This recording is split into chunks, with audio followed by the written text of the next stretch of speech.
Hey, everybody. Alrighty. Hello. Ross. Ross, Yes, Ross, yes, Ross. yes, yes. My good friend, my comrade in arms, my friend from a sub-dimension of darkness and hatred and blood and skulls. You mean Which Colorado? conveniently which conveniently is not Kamara, it is the dark dimension. It's the Shadow Realm. It's where Yugi banishes people. Today, we are talking about Mandrakes, the most fantasy thing in Warhammer 40k. And I'm not going to lie, if we didn't have the big giant 40k logo above us, this would just be an Age of Sigmar stream. It's pretty out there for 40k, and the Mandrakes are, well, first of all, they're not even men, and they're not even all men. Like there are of course men and women Aeldari who are part of this group. And they don't even like Drake. Ooh. Well, I can tell you that when I started playing third edition 40k, which was my first edition that I played regularly, one of my opponents played a lot of Dark Eldar, and the Mandrakes back then were the weirdest thing in the army, and also one of the most effective units he had, actually. Although that may have been more his style than the rules. But Mandrakes, they've been a thing for my entire time as a fan of Lorebeards 40k, so I'm kind of excited to talk about them. Although their first appearance was third edition, they are not part of any previous edition of 40k. I actually did check. I grabbed my Rogue Trader book to see if there's any mention of Shadow Demon like Eldar in there. And no. So, fun fact: the Rogue Trader, which is the first, what we like to call first edition 40k, there is no chaos at all in there. Yep. It's the chaos part came with a book called Realm of Chaos, which was a companion book for this edition, and that's where we got all the chaos stuff. Funny story about how that happened is the creators of 40k, Rick Priestley and Brian Ansell. Brian Ansell was really big into the whole Michael Moorcock thing. He really wanted to bring in like fantasies elements and supernatural stuff and chaos. And he and this guy, this artist, Ian, can't remember his name, but yeah, maybe Ian Watson. But it was the guy who did the cover art for Realm of Chaos and a bunch of other stuff.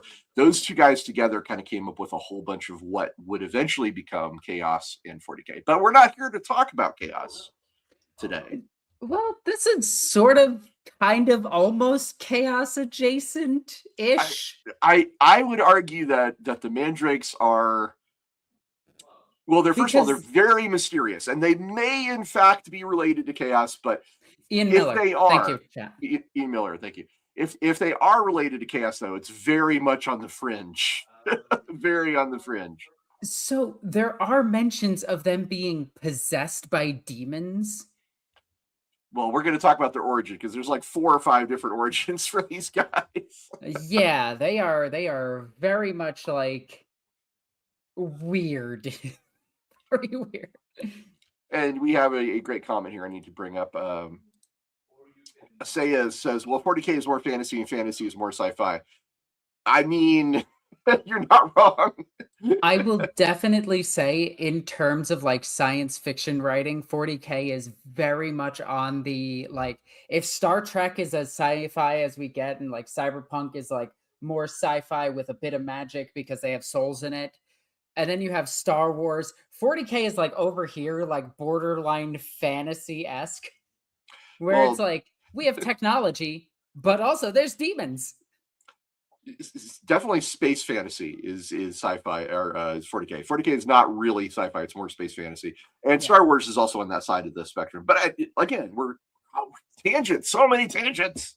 Well, like, these are important because they set up what the Mandrakes are and what GW wanted to do with them, because it kind of feels like they wanted to do everything with them and nothing.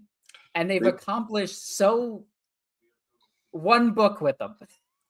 Yeah, the Mandrakes are the Eldari, the Dark Eldari, the Drukhari, excuse me, the Drukhari, who are, they have seen some shit. and we're going to tell you about some of the things they've seen. We should probably start out with talking about who the Aeldari are. Nuh-uh. We should introduce ourselves before we forget again. Yeah, okay, good point. We've like forgotten one time, and we still did it at the end. I think we're still like complete every episode we introduce ourselves, but you're right, we need to do that early rather than later. So, who are you, Northern Queen Alexis? So, as Ross just pointed out, my name is Northern Queen Alexis. I am a Viking reenactor. That's it.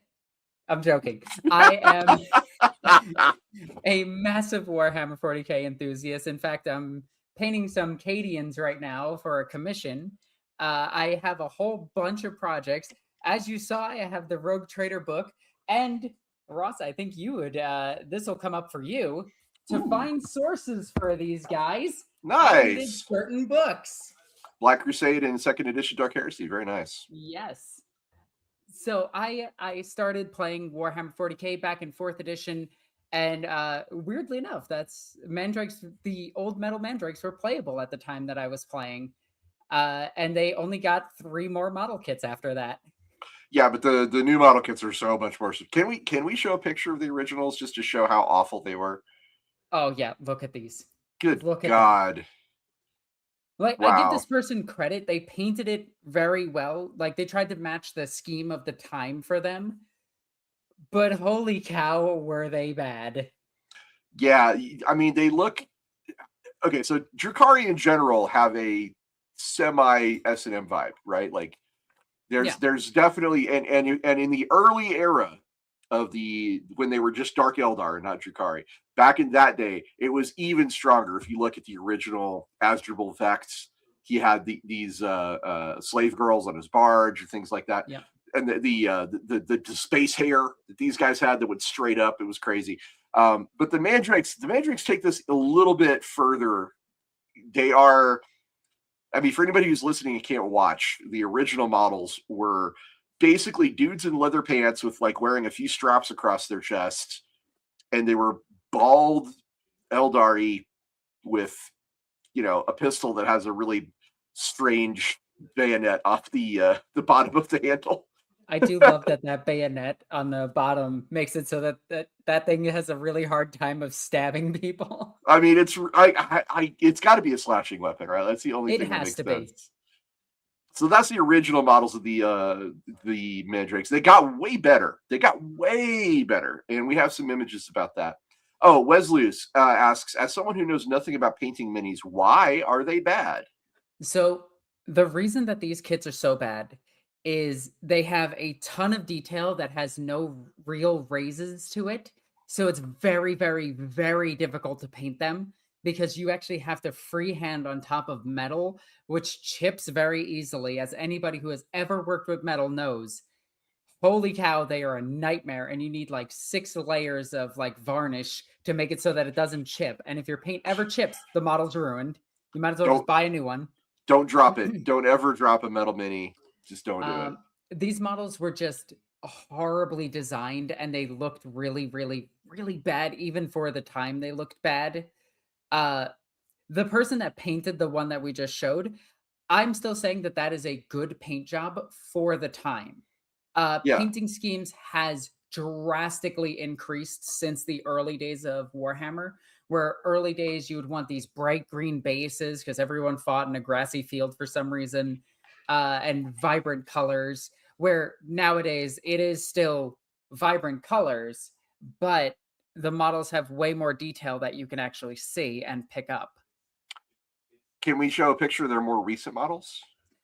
Yes, I will find one really, really, really quickly. And wait till you guys see the difference, because the old ones were crap. The new ones are actually way more interesting. And we have, like, I think they had a Kill Team release. They had an update in like 2010. They had the resin kit. They had a resin kit, yeah. We're not going to talk about that resin kit. It was terrible. Fine cast, right? Back in the fine cast. Yeah, days. Fine crap. Let me see if I can find a relatively large image of them. I forgot that Mandrakes is like an actual like thing. Oh yeah, and not just a 40k word. No, it's a thing. It's a plant. It's a critter. It's been a lot of things in Harry Potter, for example. Yeah. Ew. Anyway, so this is their newest kit. Now those are some good looking mandrakes right there. Look at those mans. Can you zoom in on one of the faces a little bit? Yes. Let's try to get as zoomed in as we can. Weirdly enough, they go ahead. They kind of have like the samurai helmet face. Top knots, yeah. So their faces are almost featureless. They do have noses and eyes and things like that, and ears, but their mouths are kind of covered over, kind of like that scene in the Matrix. Their skin is like this onyx black with these glowing green carvings in them. They look so much better and far more closer to what they are in the lore, which are these. Well, we're going to talk about what they are in the lore, so stand by. Yep. But I wanted to make sure you guys saw the difference between the original sculpt and the new sculpts, because it is shockingly better. The difference. Yeah, it's kind of crazy. They're competing with some of the other. They're competing with some of the other things in the entire lore for best glow up.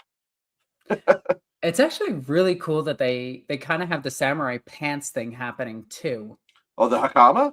Well, yeah, it's a little bit more of a skirt than hakama, but does seem inspired. I would say definitely inspired.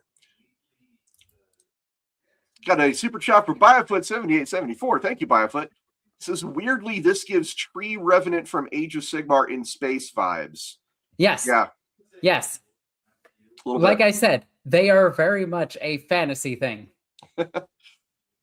I did also see a comment from Ricardo Andre, but Ross, you still have to introduce yourself. Yes, that's true. Thank you. Hi, I'm Ross Watson. I'm a game designer and author. I have written a whole bunch of Warhammer 40k roleplay. Most of the game lines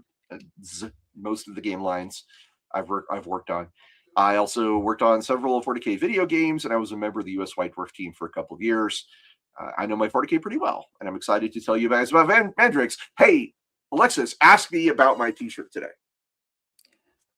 No, I'm joking. What's your t-shirt today? So I'm wearing a t-shirt of the Dungeons & Dragons animated series. Now, why would I wear a t-shirt of Dungeons & Dragons animated series? What does that have to do with Mandrakes? Well, in the Dungeons & Dragons animated series, one of the villains was named Shadow Demon. And that is I just don't have any Dark Eldar shirts. I have no Drakari shirts. So fair enough. I found a connection to something I already had in my closet. That's why I was like, I'll wear this. Fair enough. I like it. There was a question here. Ricardo Andre just asked if I make money doing reenactment. I actually do. Museums hire me, tour groups hire me, and they hire me through the Remiger Viking group. And yeah, I entertain tourists. It's a lot of fun.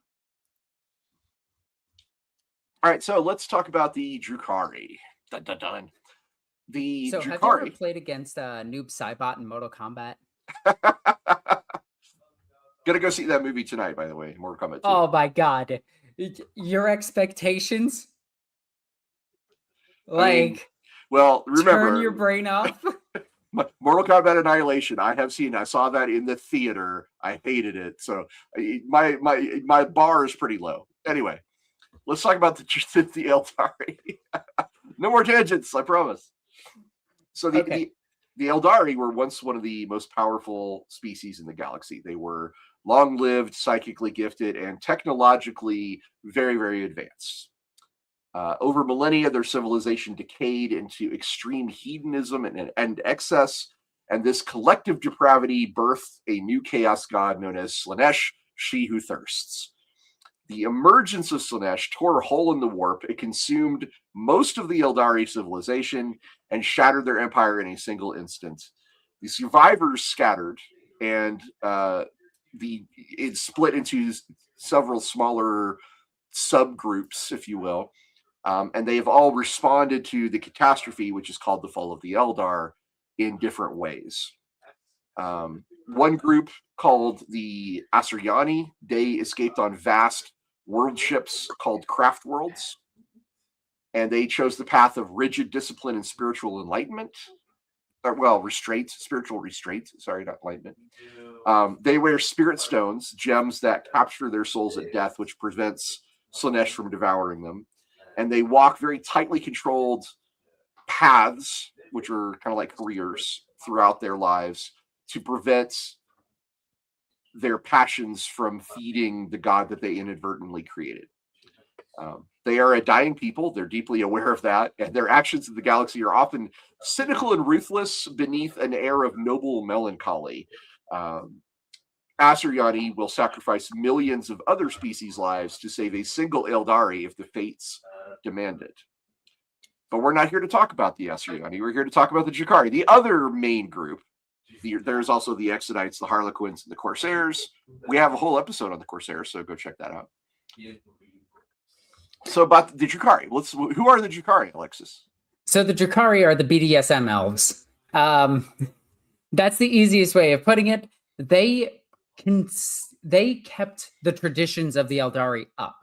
When Slaanesh was born, they just kept doing the horrific acts that they were doing, and they noticed that in doing more heinous and debased things, that Slaanesh was feeding on their souls less, because it was feeding on the suffering that they were causing to others. So these Eldar, the Drukhari, or Drukharis, however you want to pronounce it, the Dark Eldar, the Dark Kin, there's a ton of different names for them.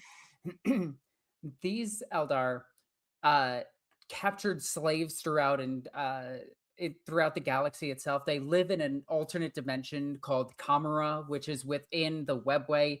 The Webway is a series of tubes created by the Old Ones. I knew I was going to get back to the Old Ones, which is it's essentially a network of travel around the galaxy itself that subverts the warp and is its own dimension, which is not the only separate dimension in the galaxy. I've been keeping a tally. So far, we're up to 12 separate dimensions exist within Warhammer.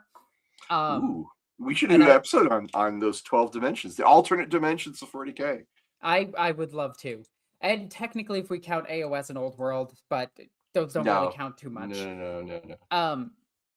But the Eldar actively go out on these raids into real space to capture slaves, and then they torture said slaves so that they themselves don't get consumed and their souls obliterated forever. They have their own methods of surviving this. They talk to homunculi who create new bodies for them so that at the point of their death, their soul gets ripped and put into that cloned body. But each and every single time they do this, there is a potential loss of part of their soul and ideas and their mind that they can never get back. Now, keep in mind, they don't know what they lose when they go into a new body. Very few Eldar, Craftworld, Exodites, any Eldar are born. Their birth rate is extremely low. Even the Drukhari's birth rate is extremely low. I think the highest birth rate is amongst Corsairs, which is really funny. Pirates got to get that booty, I guess. Anyway, they do live lives that are the most free, I think, of all the Aeldari. The Drukhari that are born naturally are called trueborn. These Aeldari are prized amongst Eldar because they actually have a full soul. That's crazy to the Eldar because that's a new Eldar. That's crazy. To the specifically Drukhari, all the other subfactions, the Harlequins, the Corsairs, and the Craftworlds, and the Exodites, as far as we know, they all tend to procreate naturally, whereas the Drukhari instead use the cloning techniques. And so that's why Trueborn are special to the Drukhari specifically. Yeah. We do have a super chat. Yes, we do. Ricky Chapman, welcome with Steel Chair. Love it.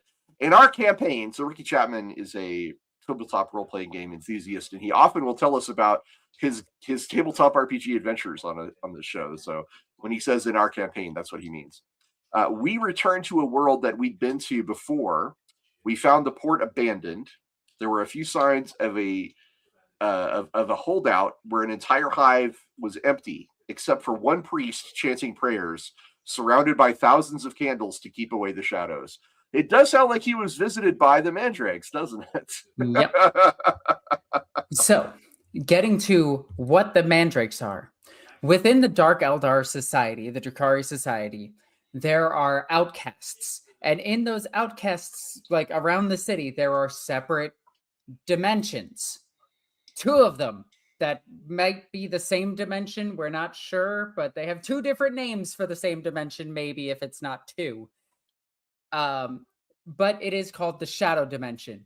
I made the joke earlier that it's the Shadow Realm. It's where Yugi banishes his enemies to. But not gonna lie, it kind of is the Shadow Realm from Yu-Gi-Oh! As well, which is hilarious. Because within this sub-dimension, within a dimension that's outside of the main dimension, next to the other main dimension. Yeah, we're getting into dimension hopping at this point. There is the Shadow Dimension. And within this, the Mandrakes live. Now, the Mandrakes share this dimension with several different creatures, all nightmarish, all... It's kind of like the Mist.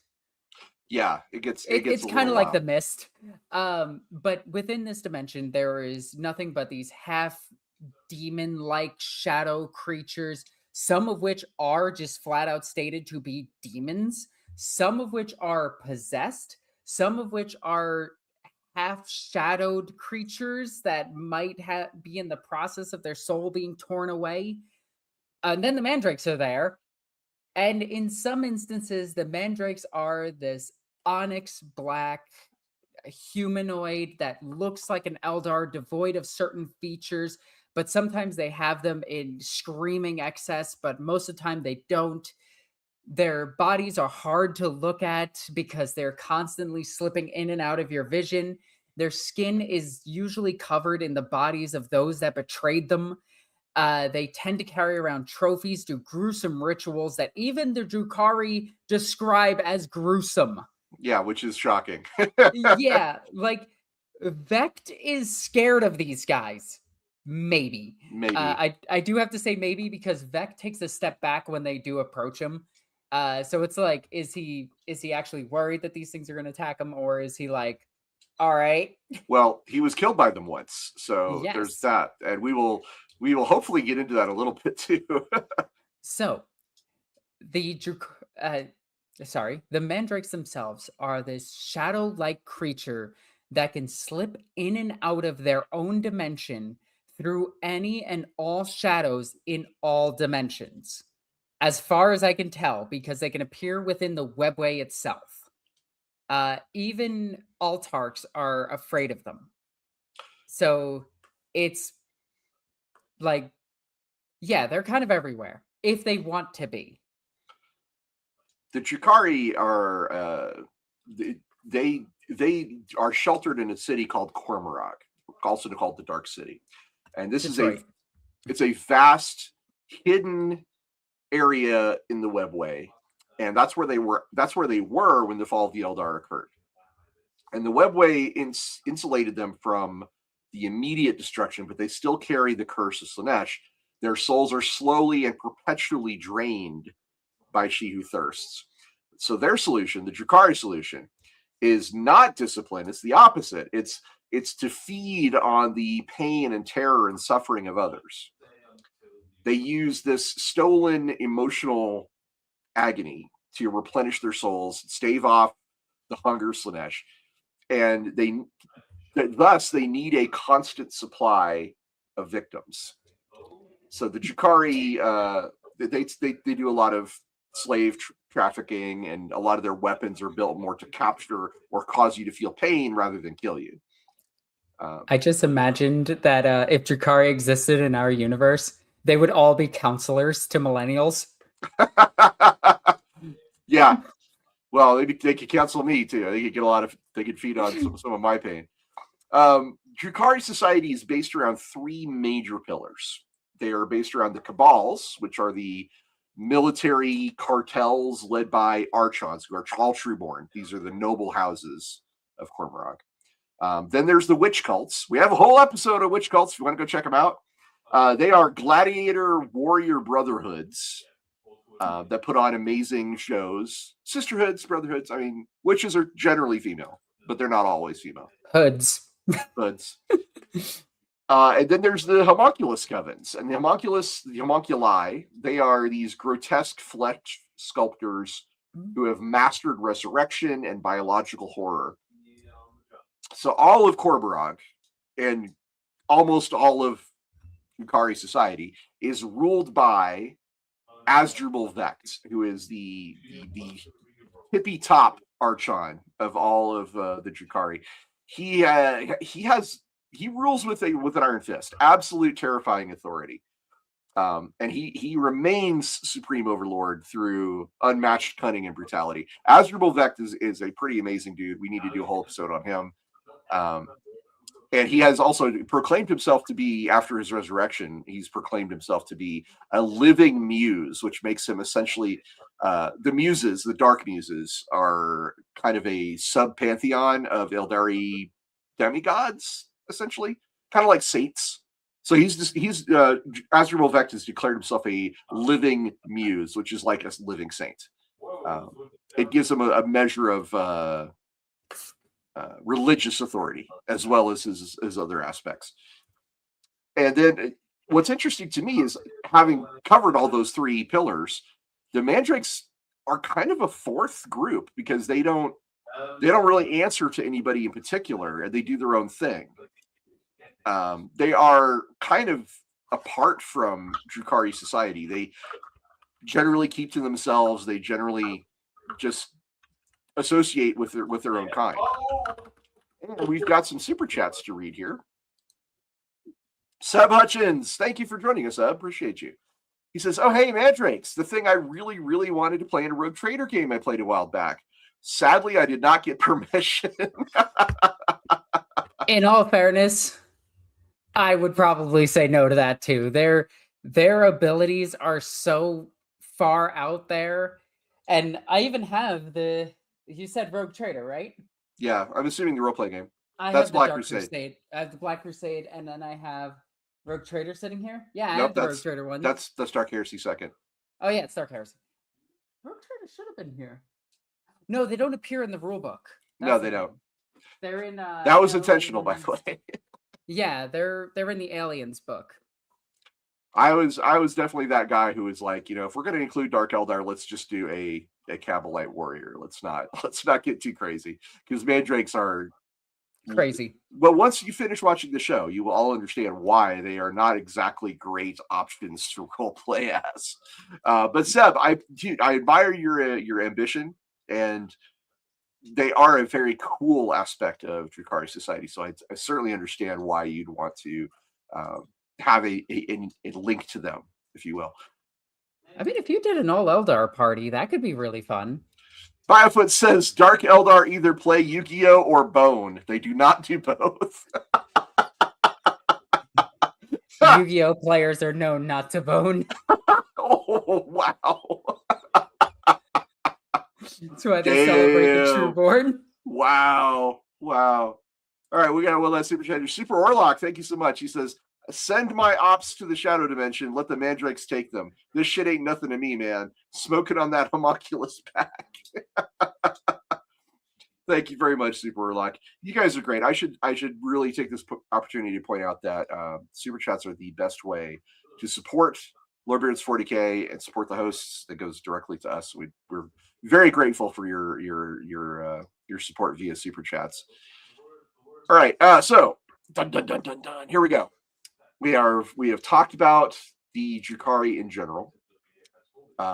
We have talked about we've set up the stage. So let's get into the Mandrakes, who they are. The Shadow Hunters of Aeldari, which is the dimension. That's another Yu-Gi-Oh reference, by the way. Is it really Aeldari?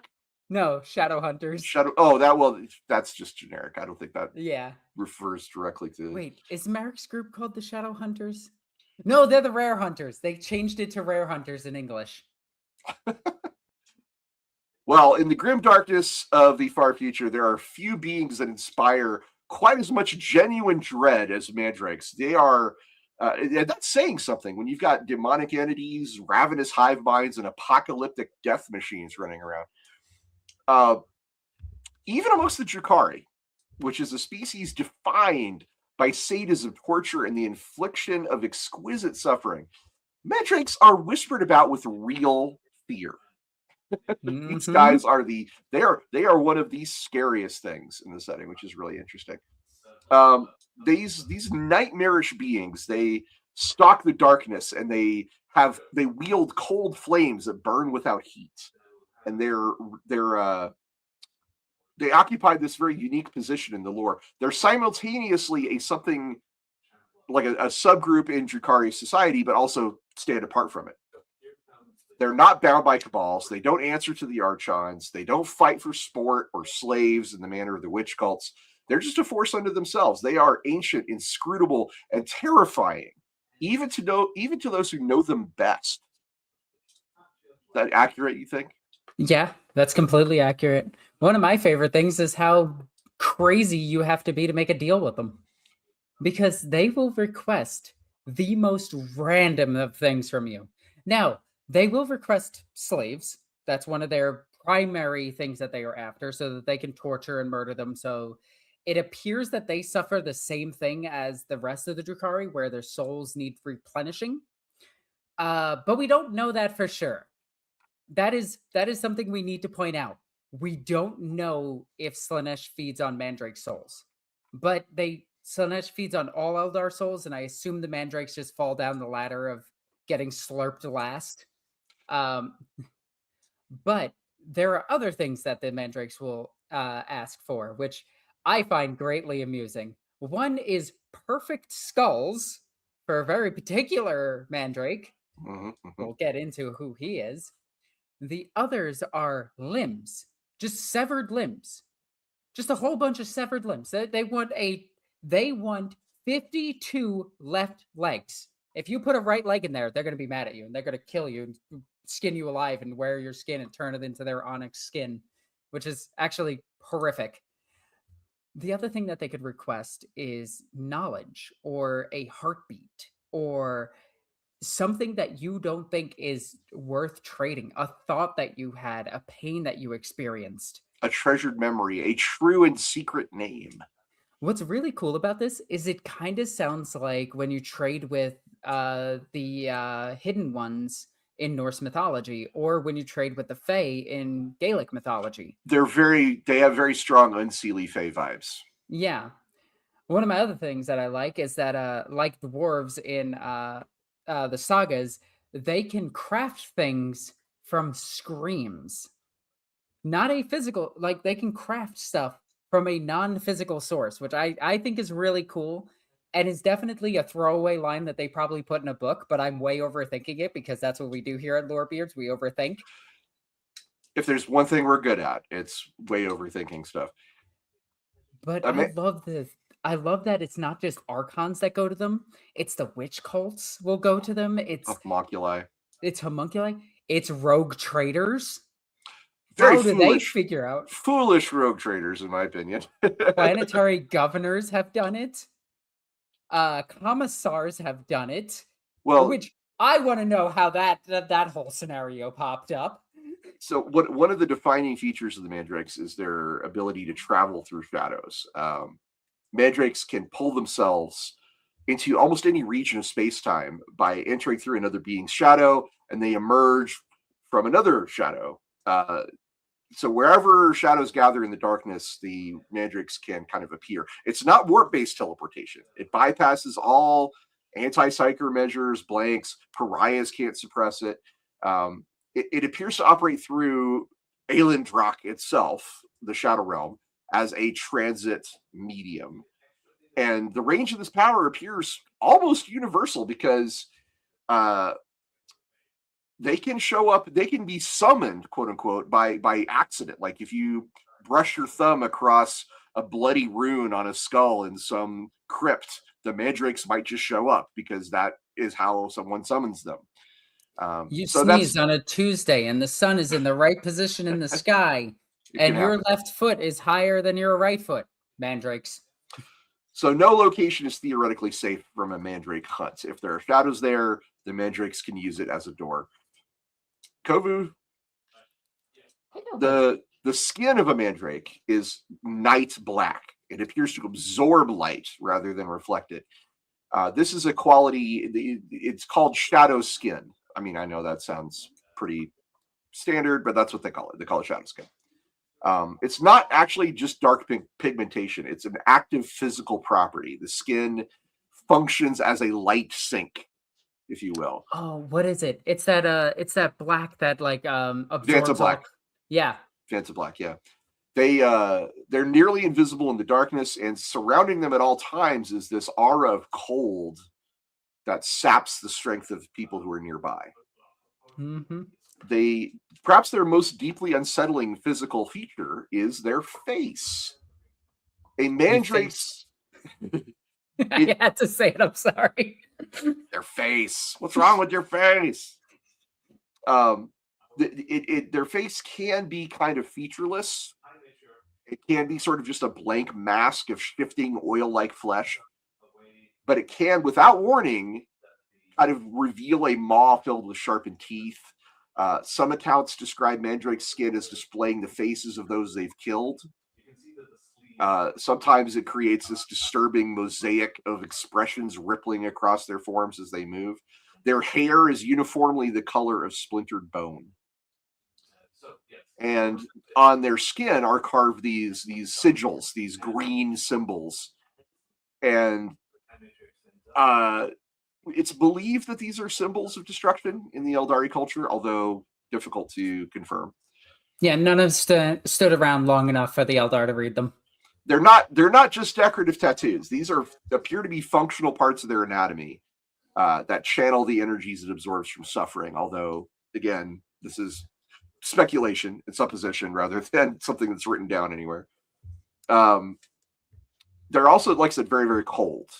They wield fire, but the fire burns cold rather than hot. And yeah, it's like it absorbs heat. Right. And it's actually their ranged attack is hurling bolts of this freezing fire. One thing that I read about their attack is that it freezes part of your soul and breaks it. Now, I don't think it actually does that. I think that is just a description of how cold it is. It's called a bale blast when they use this. It's said to be that they're channeling the life energies of those that they've stolen from other people.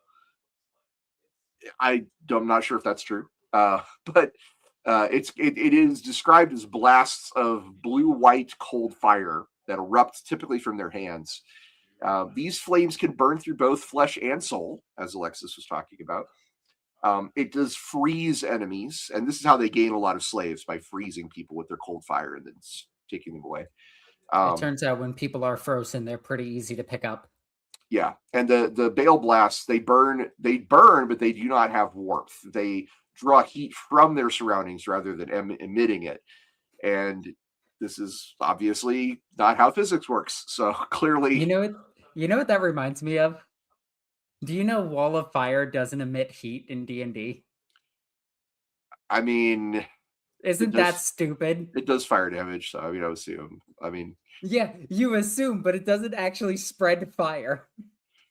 It's very dumb, but that's how I picture their abilities. It's a magical flame that pulls heat to it, which causes things to freeze. It's like a state of plasma in that regard. Endothermic, as Matthew Adams Style was talking about there. And we're not smart enough to think of those big words.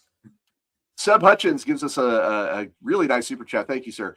Mandrake, my payment is the dying breath of a Monkey priest and the memory of the greatest regret of one of their defense leaders, the Archon. You're a bit of a freak, but I kind of vibe with it. That's accurate. That is accurate. As far as we know, though, Mandrakes have never broken their promise. True. Now, again, that's as far as we know. There could have been tons that have. And Drukhari are infamous for treachery. So it's kind of like when a demon tells you they never lie. It's like, well, that's a lie. Despite their kind of ethereal nature, mandrakes are terrifyingly effective in melee. They wield not only their natural weapons, which are the claws and teeth, But they also have these hideous blades that are described to be similar to the surgical tools of the homunculi, just bigger. Their physical strength is also disproportionate to their lithe frames. They're said to be as strong as orcs. Mm-hmm. They've been compared to orc strength in close combat. Now, Ross, do you mind if I go on a little tangent about their weaponry? No, please. Okay, so I wanted to add this to the screen. Now, to go a little bit nitpicky here, this weapon over to the side here could potentially be something inspired by not only a meat cleaver, but a hook sword from Chinese like Buddhist practices. Those crazy hook swords, which are really cool. And that seems to be one of the most common weapons that they carry is a giant like butcher's cleaver, which makes sense since the homunculus chop people to pieces before reattaching them to make grotesques and things of that nature. Then you have things like sais. Or sickle. Yeah, or kama. Again, very reminiscent of Japanese culture, which I really like. I like how these guys are subtly pushing that Japanese like look of them. I just wanted to point that out. Then we have things like saws, which make total sense. But this one here, this weapon looks more like not only a dagger, but it kind of has a sword breaker vibe going to it, which I really like. It's a little bit mall ninja too. Yeah, it definitely like it's 100%. Very over designed to look scary as a blade. Oh yeah. Weirdly enough, this weapon here is probably the most efficient looking weapon in all of 40K. It's a two-handed, like chopping chunk of metal. I don't want to call that a sword because that is not a sword. That is a chunk of metal that chops things. It's not an axe. Similar to a sword. Yeah. It is similar to a sword, but it is not actually a sword. It's more like a macawaddle than anything else. But wow, yeah. That's a deep cut there. Macawaddles, nice, well done. Well, I mean, they do wield obsidian, so if anybody's curious, macawaddles were the weapons of the South American groups like the Mayans and the Aztecs. They used kind of a wooden frame to hold obsidian chipped stones to form an extremely sharp and nasty weapon that they would hit people with. It did not have a point. It was not a stabbing weapon. It was a slashing or chopping weapon. Yep. And its nickname is the obsidian chainsaw because you would hit something and drag it. Yeah, and glass is exceptionally sharp. Volcanic glass included in that. Now, funny enough, this last one over here kind of reminds me of a duelist, another Yu-Gi-Oh reference, but like with a saber and the cape, where they would throw the cape over themselves to try to block where their body actually is. And I just thought their weapons were very neat because these are, weirdly enough, super practical looking weapons for 40K. This is something that we're not used to seeing, is practical looking weapons in Warhammer. Yeah, I mean practical-ish. I mean, let's be clear. These are definitely not weapons you would see wielded in the real world, but oh no, not at all. Oh, the kama, if it was correctly sized and everything, that's probably the closest looking weapon that might be realistic. But it would have to be much smaller. It'd have to be a little straighter. And they could have gone a little crazy with it and put the chain on it and thrown it. That would have been much cooler. But, they actually stuck to more of a realistic weapon, which is, good on GW for not making them crazy shadow weapons. So we said earlier, these guys exist outside of the traditional Drukhari hierarchy. And that's actually one of their strengths, because being independent from the other groups in Cormorag means that you can't easily be threatened or bribed or coerced in the way that other Drukhari factions threaten and coerce one another. And they are basically mercenaries. Whenever an Archon requires a particularly difficult or sensitive task performed, usually something like a surgical assassination or mostly assassinations. I mean, there are they are used in other ways, but it's mostly for assassinations. They will contact the Mandrakes to be their elite strike force. The arrangement is never quite as comfortable as other groups in Corridor because the Mandrakes, while they may be mercenaries, they are definitely not your employees.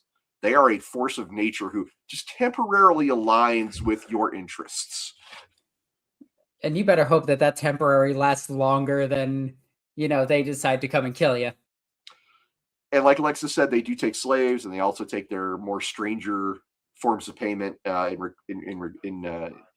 return for their services. They generally don't. They rarely deny anyone who seeks them out looking for their assistance. What the Mandrakes do with whatever payments they get, that's left entirely up to the imagination by Games Workshop. We have no clue. We do know that they do rituals. They definitely do rituals, and sometimes those rituals will include things that they've acquired. Yep. But it's not always the case. Yep. And we don't know what these rituals do, but we do know that one succeeded, and we're going to talk about that in a little bit. That's true. Now, the Mandrakes, they wear clothes, but the clothes are a grim reminder of what happens to those who betray the Mandrakes, because their clothing is what? It's made out of people. It's flayed skins. Ricardo Andre, if you're out there, or Nestor Vitumbra, I forget which one. I think it's Ricardo, who's the Night Lords fan. These guys are like, hey, Night Lords, we don't even wear armor. We only wear the flayed skin of our foes. I just had the dumbest thing in my mind. It's just a bunch of flayers from the Necrons, like buying pants from them. Yes, this is very nice. Awesome. The Night Lords come in. They're the ones selling them the skin. They got this small economy going on. Drukhari society genuinely fears the Mandrakes. And while the Drukhari in general, again, they are sadists who thrive on the suffering of others and they engage in casual torture as part of it's a social norm amongst the Drukhari. These guys scare them. The Mandrakes scare even those dudes. Look. Gods forbid that Drukhari have, hobbies. There are some accounts say that the youth, the young Drukhari like to refer to them as creepers. This is a horrible question, but I do have an answer to this. Let me read it aloud so people can figure it out. Godzilla Rex says, "Do they put lotion on the flayed skin clothes?" Okay, so here in Iceland, we actually do have a pair of pants made out of human flesh. And it preserved surprisingly well. That being said, yes, you would need to lotion it. You would actually need to put more tannins on it than anything else, because it does turn into like an almost hide. And you would need to constantly keep it moving, otherwise it will stiffen out like the Icelandic human pants. Iceland is weird. We also have a penis museum. Do they have Rasputin's penis there? Because I hear that's a tourist draw. Maybe. I have to check. Okay. I know they have the biggest human penis in the entire world in there. All right. Well, we're not here to talk about penises. Somebody clip that. What we are here to talk about is the Mandrakes, and the Mandrakes have a hierarchy and specialist roles within their units. Typically, their social structure is, well, it starts off with the Night Fiends. Night Fiends are the strongest, the most veteran of their groups. Night Fiends lead others. They're like a sergeant or a lieutenant. And it's generally thought that the Night Fiends are also the ones that know how to wield their shadow powers the best. Now, we don't know for sure if that's true, but it seems logical. Let's put it that way. With the Kill Team that came out, 2024 actually, just recently, the Kill Team came out. We have some new additions to their hierarchy. We have the Abyssals, The abyssals are living conduits of the malign energy that resides in the darkness of Aeldari. And it allows Shadow them, Realm. they can channel the power of that shadow dimension. There's the choosers of the flesh. Choosers of the flesh sound like they would be helping stock that museum of yours. Yep. They collect limbs and body parts in service of some arcane ritual. They're the ones that help out the flayed ones pick out their pants. Yeah, probably. A sommelier, if you will, of flayed skin. There's the dirge maws. Dirge maws hunt their prey with projections of shadows and reflections in windows and mirrors and things. Their scream is described as the last thing a target will ever hear. Basically, it's Shikamaru from Naruto. And then there's the Shade Weavers. These guys weaponize the darkness itself. They manipulate shadow, kind of like it's that one. Not unlike a Lasombra vampire from the Vampire the Masquerade. They can, again, according to Kill Team, they can create mobile shadow portals that other Mandrakes can use to traverse the battlefield. We got a super chat here from Ricky Chapman coming in with Steelshare. Love it. By the way, in that campaign, he says, we found out it was Mandrakes when a glitter steel hook pulled an armsman into the shadows. A horrifying return to our ship later, and the use of a Tau tiger to fend them off. We got out, but a lot of NPCs died. Tigerfish? Tiger? I think it's the tiger, the aircraft, the big aircraft. The Manta? That they have. No, not the Manta, the actual attack craft. Okay. Well, I think that's called the... I think that's called the tiger. The tiger shark, right? Tiger shark. No, now we're doing a deep cut. Tiger sharks, baby. We're both looking it up, aren't we? I know. It is tiger shark, yeah. It's tiger shark. I'm so good at this game. Tiger sharks. All right. I am a man of a certain age, and there was a cartoon on the air way back in the day that was the third in a trilogy. There was Thundercats, and then there was Silverhawks, and then there was the Tiger Sharks, which was the worst of the three. God, I will have you know that there was another shark that entered that field, and that was Street Sharks. Oh, and that was even worse. No. The Street Sharks, they were jawsome. Deep cut for everybody there. Vin Diesel did a very famous ad for the Street Sharks. Professor Depp says, Mandrake, shadow possession, jutsu completes. That's a Naruto reference. There we go. Yep. Yes, it is. All right, so though, there's also, beyond the Mandrakes themselves, there's also creatures of Aeldari, one of which is called the Shade Ravens. These are mysterious non-Mandrake entities that often make their lairs alongside Mandrakes. They have pet burbs. They're burbs. They have pet burbs. I really think that Aeldari has something to do with Corvus Corax, just to be really clear. Oh, I really do. I think there's a connection.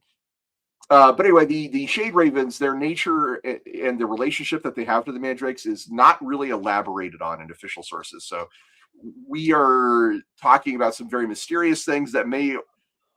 There are some cool, fun fan theories that we will talk about later on. You got my brain like firing at like 6,000 right now because I'm imagining Corvus Corax coming back with the Mandrake's powers popping out of shadows. I mean, it's not out of the realm of possibility. There's also the Gloom Wings, which are basically winged vermin. I'm assuming like so shadowy bats or pigeons is kind of what I'm thinking. Bats probably more likely. It's got to be bats. It's got to be bats. It's got to be. All right, so we can now talk about one of the most notable Mandrakes. Would you like to talk about Caradrak, the Decapitator? Okay, let me just make sure I get my notes up really quickly because, yeah, here we go. He is the self-proclaimed king of the Mandrakes. I'm going to be king of the Mandrakes. Believe it. I'm not sure if he collected 100 or 1,000 perfect skulls. 1,000. Now, I don't know if you know this, but in order to get a perfect skull, you either need to do a rare drop in Diablo, or you need the Herodric Cube to put in a bunch of chip skulls. I am that old. I love Diablo 2. The rest of them are kind of meh. But Diablo 2 is awesome. But so how to describe this guy? He's a how the heck do you describe this guy? He's kind of done nothing but done stuff that's awesome at the same time. When your brain was born, he may have broken in and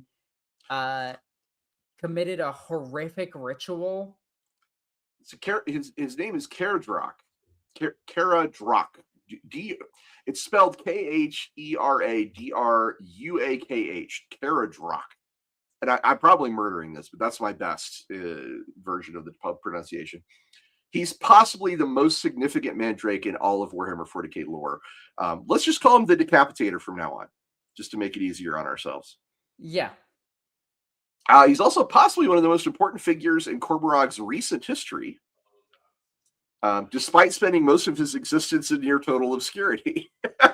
And a subdimension within a dimension that's outside of a dimension. His name in the Aeldari tongue means "he who hunts heads," or the Decapitator, which is, I mean, it's very, very 40k to have a tautology as your name, like Corvus Corax or Asterion Moloch. Bull, Raven, and don't forget Ferrus Manus of the Iron Hands, Iron Hand of the Iron Hands. Or the Deathwing Inner Circle Knight Cenobium, which is the death of death. Yeah. It's very 40k. What about the Interrupter Squad? Oh, the Death Squad. Yeah, they're right there. What about the Dreadwing? Oh, that's also death. It gets, well, Dark Angels especially love it. So the Decapitator, unlike most Mandrakes, he paid a homunculus to graft a second set of arms onto his body. So he's got 4 limbs with which to kill. Now, that I do want to point out really quickly. So we do know that as weird as this is to say, we know that they have a physical body. Of some kind, yeah. In order to graft those arms on, he has to be physical, which means they are not demons. They could be demonically possessed and share their body with demons, but their base form is Aeldari-ish. Elf. I want to point that out because a lot of elf. Space elf coast to coast. Anyway, somebody's gonna get that reference. One of the cool things that I do like about him is he was just a normal dude and then became a Mandrake, according to his story. Well, he's got a very mysterious background, just like everybody else. Yeah. Although, fun fact, there is a Space Marine chapter called the Star Phantoms, and you could literally have Star Phantom being your coast to coast host if you really wanted to. Just saying. Anyway, moving on. Decapitator, for at least 8 millennia, he has been killing specific targets across the galaxy and collecting their skulls, not indiscriminately, but with fastidious selectivity. This guy is a connoisseur of skulls. He examines each skull meticulously, discards the vast majority, and preserves only the most singular specimen from each decade of killing that meets whatever his criteria are, because we don't really know. They have to be perfect looks maxers for him to take their skulls. Something like that. So by the time of the Gathering Storm, which was 2018, 2017, yeah. Yeah, 2017. So around 9th edition.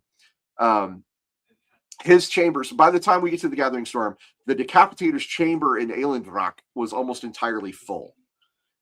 All of the skulls that he had put in that chamber, they all faced inward towards a single point in the center of the chamber. And the psychic pressure of this collective gaze has been boring a hole through the fabric of reality itself.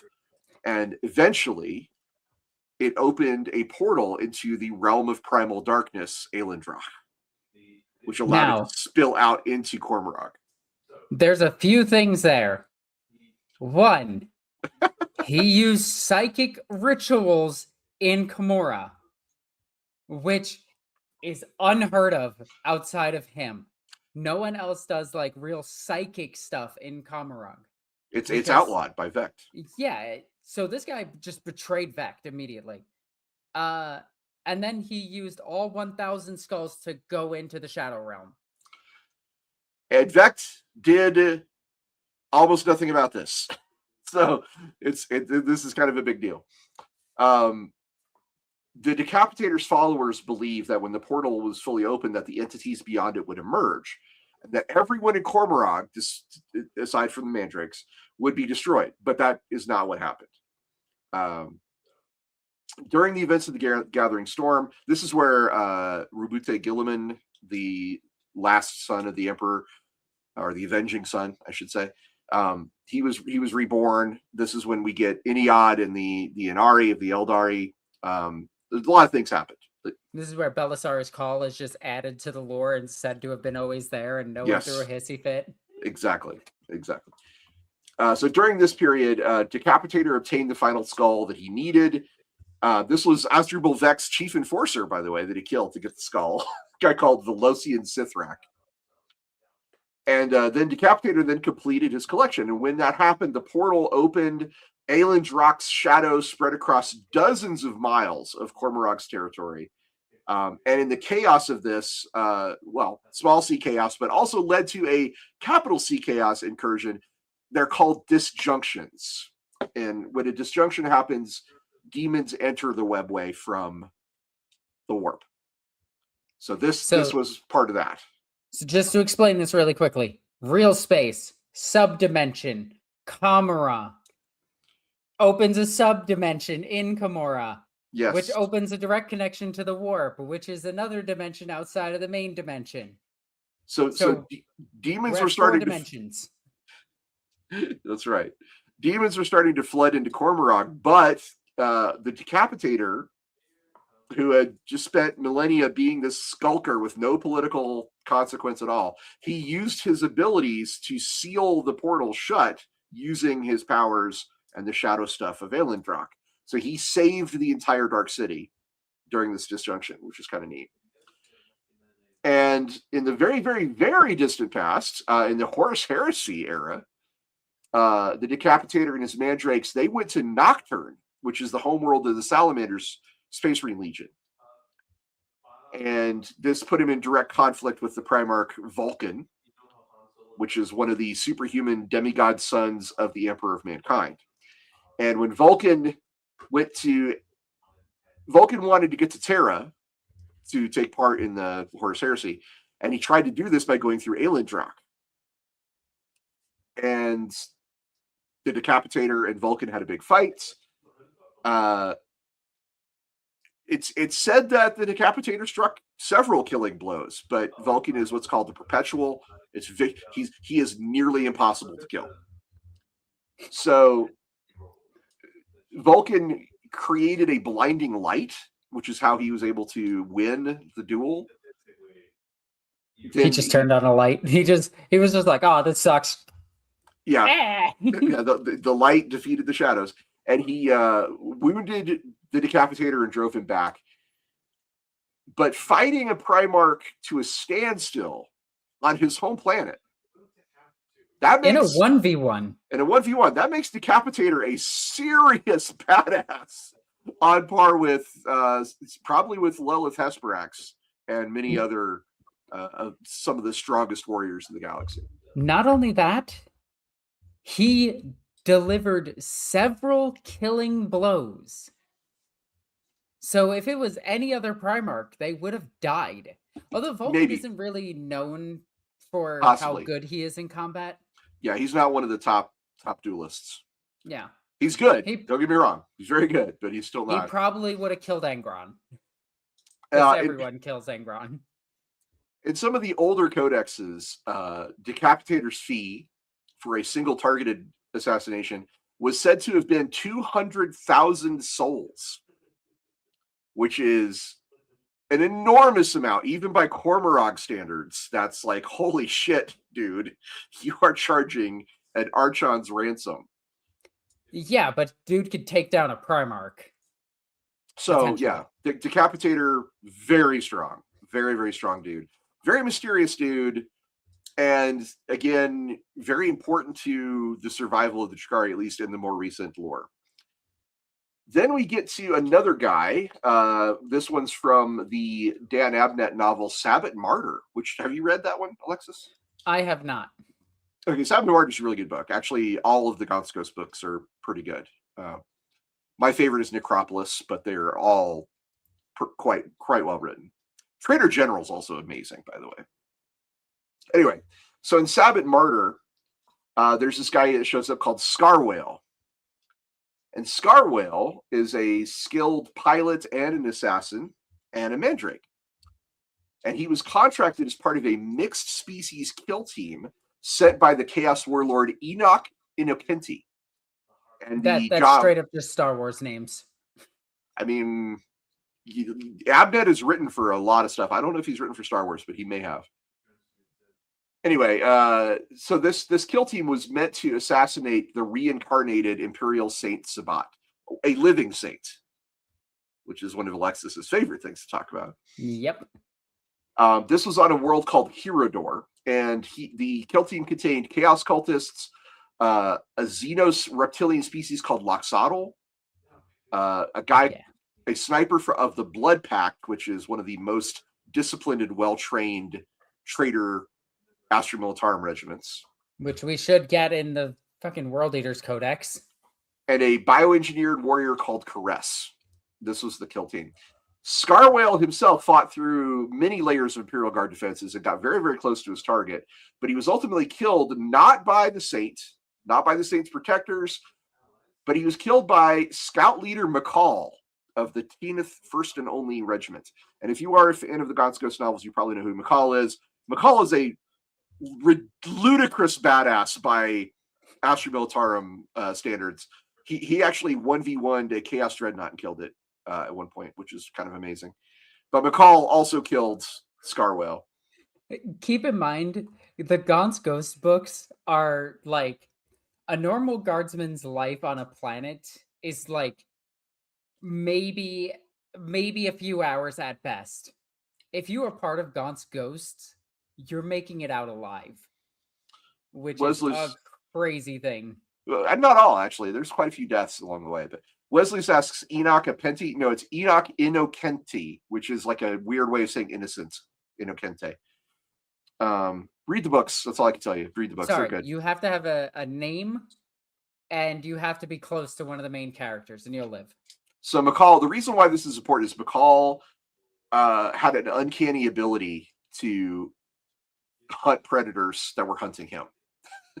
And the fact that he did this in the dark against a mandrake, I mean, that's another notch on the McCall is crazy strong chart, if you will. Yeah.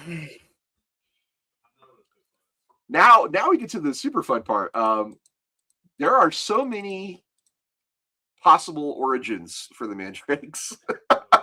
There's 2 in the codexes, and then there's more after that. Do you want to cover the 2, Alexis? So the one that I really, really like is the one I want to talk about first. And that is that when the fall of the Eldar was happening, they simply slipped into their own nightmare dimension. And they were just like, no, this is fine. And they basically just skirted around the obliteration of their entire species.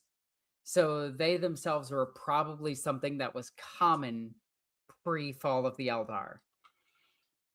Yeah, this is the most widely cited origin story. It says that there were Eldari in the Webway when the fall of the Eldar happened, and this birthed, of course, the Chaos God Slanesh. And there was a forbidden pleasure cult that had made their way into the Webway to escape the devastation. But they didn't flee into Cormorant. They fled into a nightmare dimension of shadow. And when they re-emerged, they were no longer wholly natural beings. They had been transformed by their sojourn into something new and dark and terrible. That is the most widely cited origin. But there is another. That one makes the most sense to me. Ross, what is the other? Well, this is the one you're going to love. It's the half demon one. Yep. There's this older and perhaps darker theory is that the Mandrakes are descendants of Aeldari who, during the most decadent part of their civilization, engaged in heinous acts of lust with demonic entities of the warp. Literally half demon.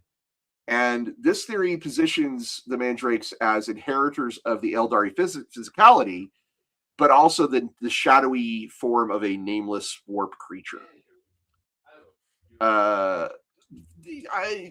So there is a sort of kind of family tree in one of the core rulebooks for 40k that shows the pre-fall Eldar, and it shows an unknown branch of the Eldar, and then it shows the Mandrakes, which implies a deliberate divergence in lineage. Take that as you will.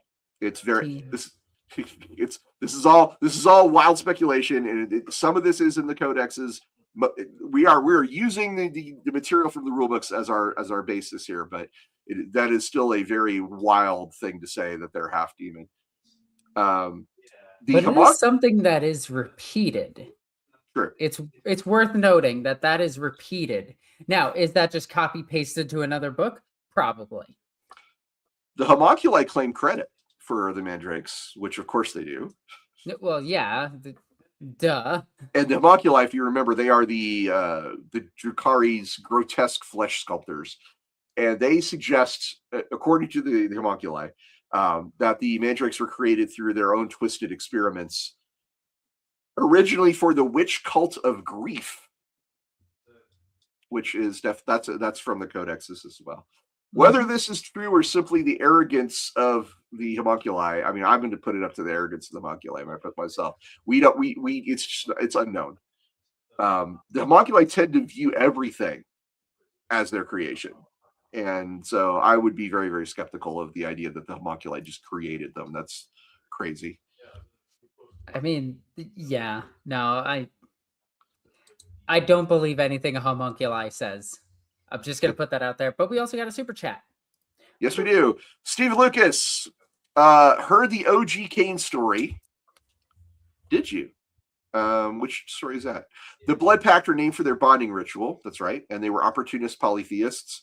Khorne was only in ascension at that time because of war. The Blood Pact, they were loyal to they were loyal to the warlords of that were involved in the Sabbath Crusade. Enoch and Nikenti was one of these. There was Sek.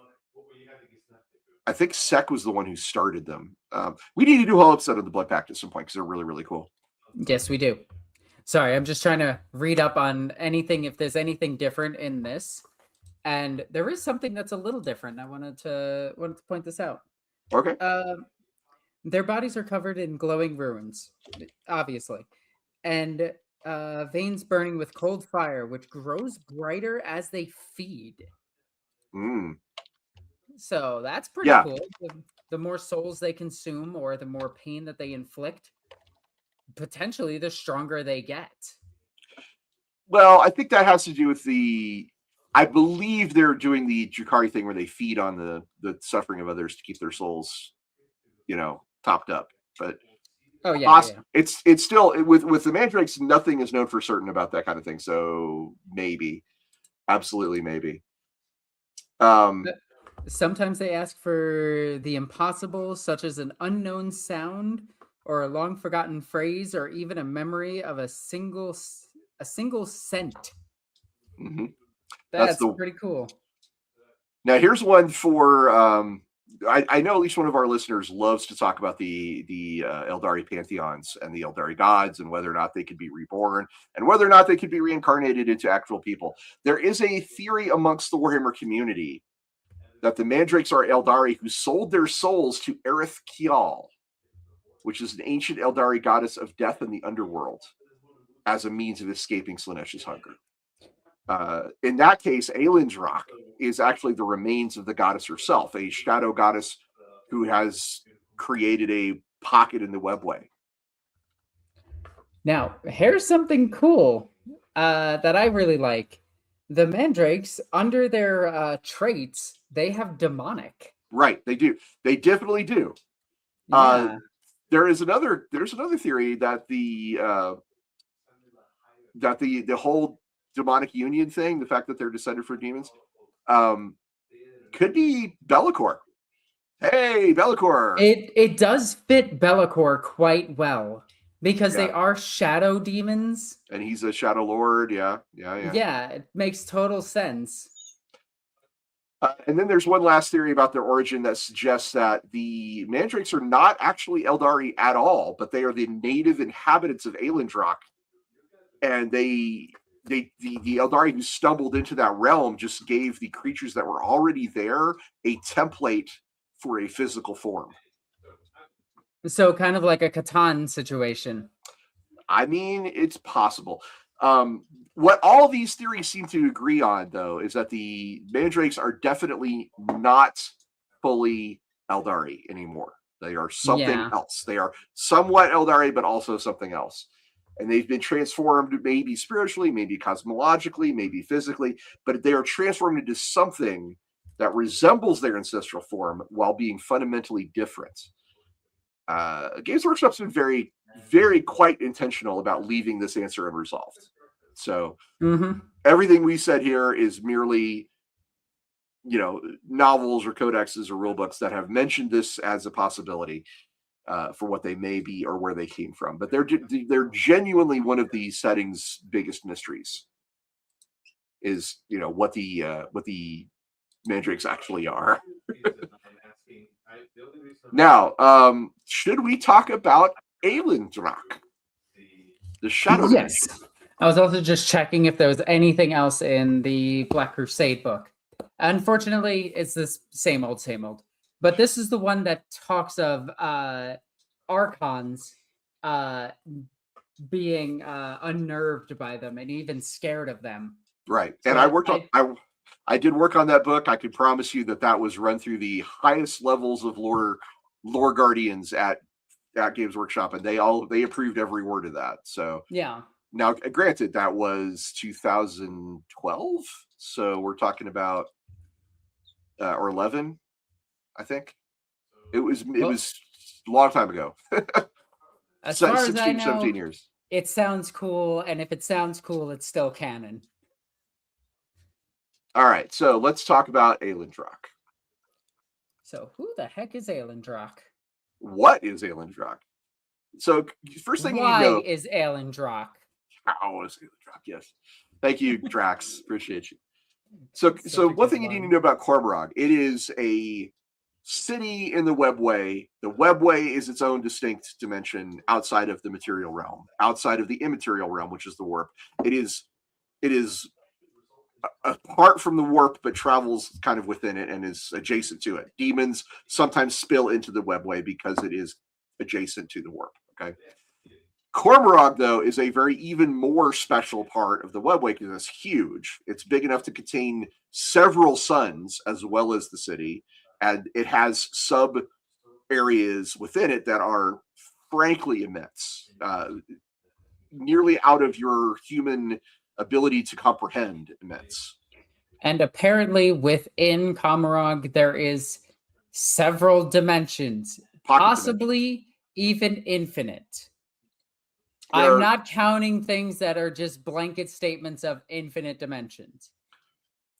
Yeah, there's lore that suggests that Cormorag sits on top of several sub-realms and pocket dimensions and things of that nature.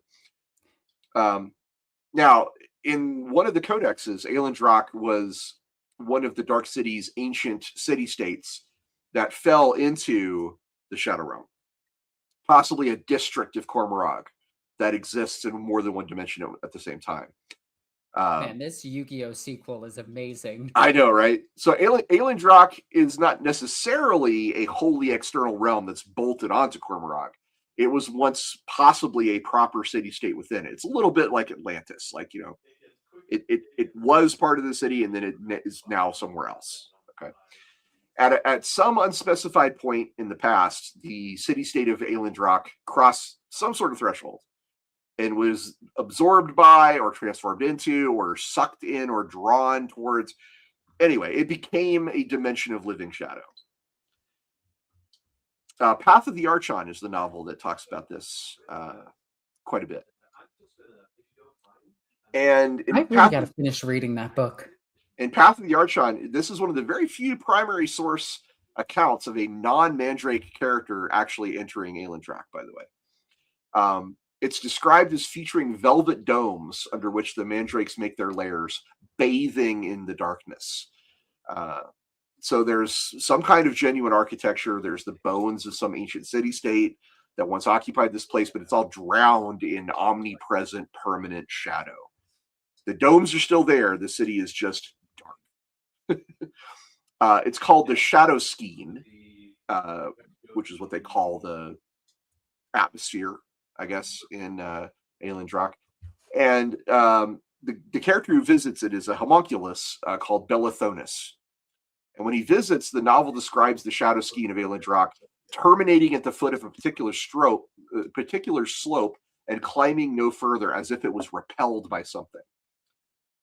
Which implies that there's edges and behaviors to Aeldari. It's not just flooding everywhere freely, but it responds to something, stops at certain points, and behaves in ways that suggests it's either somewhat sentient or has rules that are utterly alien to conventional physics. You know what it sounds like? Have you seen the movie 13th Ghosts? Yes. It reminds me of like that house as a dimension, where the house itself isn't sentient, but that ritual kind of makes it seem sentient. Oh, yeah. And we do have to point out that a lot of things have inspired Kamarog. This isn't just a random tangent. Horror movies have directly influenced the Dark Eldar in its entirety. Oh, yeah. Hellraiser is a major influence on big this time. story. And even 13th Ghosts, with its crazy mechanics and all the rituals within it, is represented within the Dark City. So this isn't just a random tangent. There's been a lot of stuff that has come and been a part of Warhammer that was stolen from, well, inspired by horror movies. Yeah, if you're a video game fan, Cormorog, which is famously called the Dark City, Aeldari is the darkest city. Kind of like that Darkest is some Dungeon. Icelandic naming. Right. What do we call the mountain? The mountain. What about the one next to it? The other mountain. I'm not joking. That's an actual thing. You can look that up. On the outskirts of Aeldari are things called the Bone Middens. Bone Midden, Midden. The witch cults use this area a lot. They're described as being almost buried under mounds of bones, essentially. And within them, you can find the skeletal remains of basically every sentient species in existence.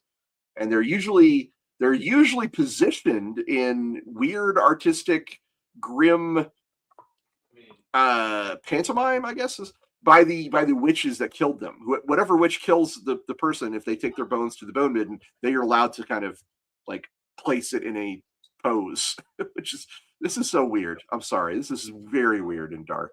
Again, another horror movie I could reference that did something very similar to this 28 years later.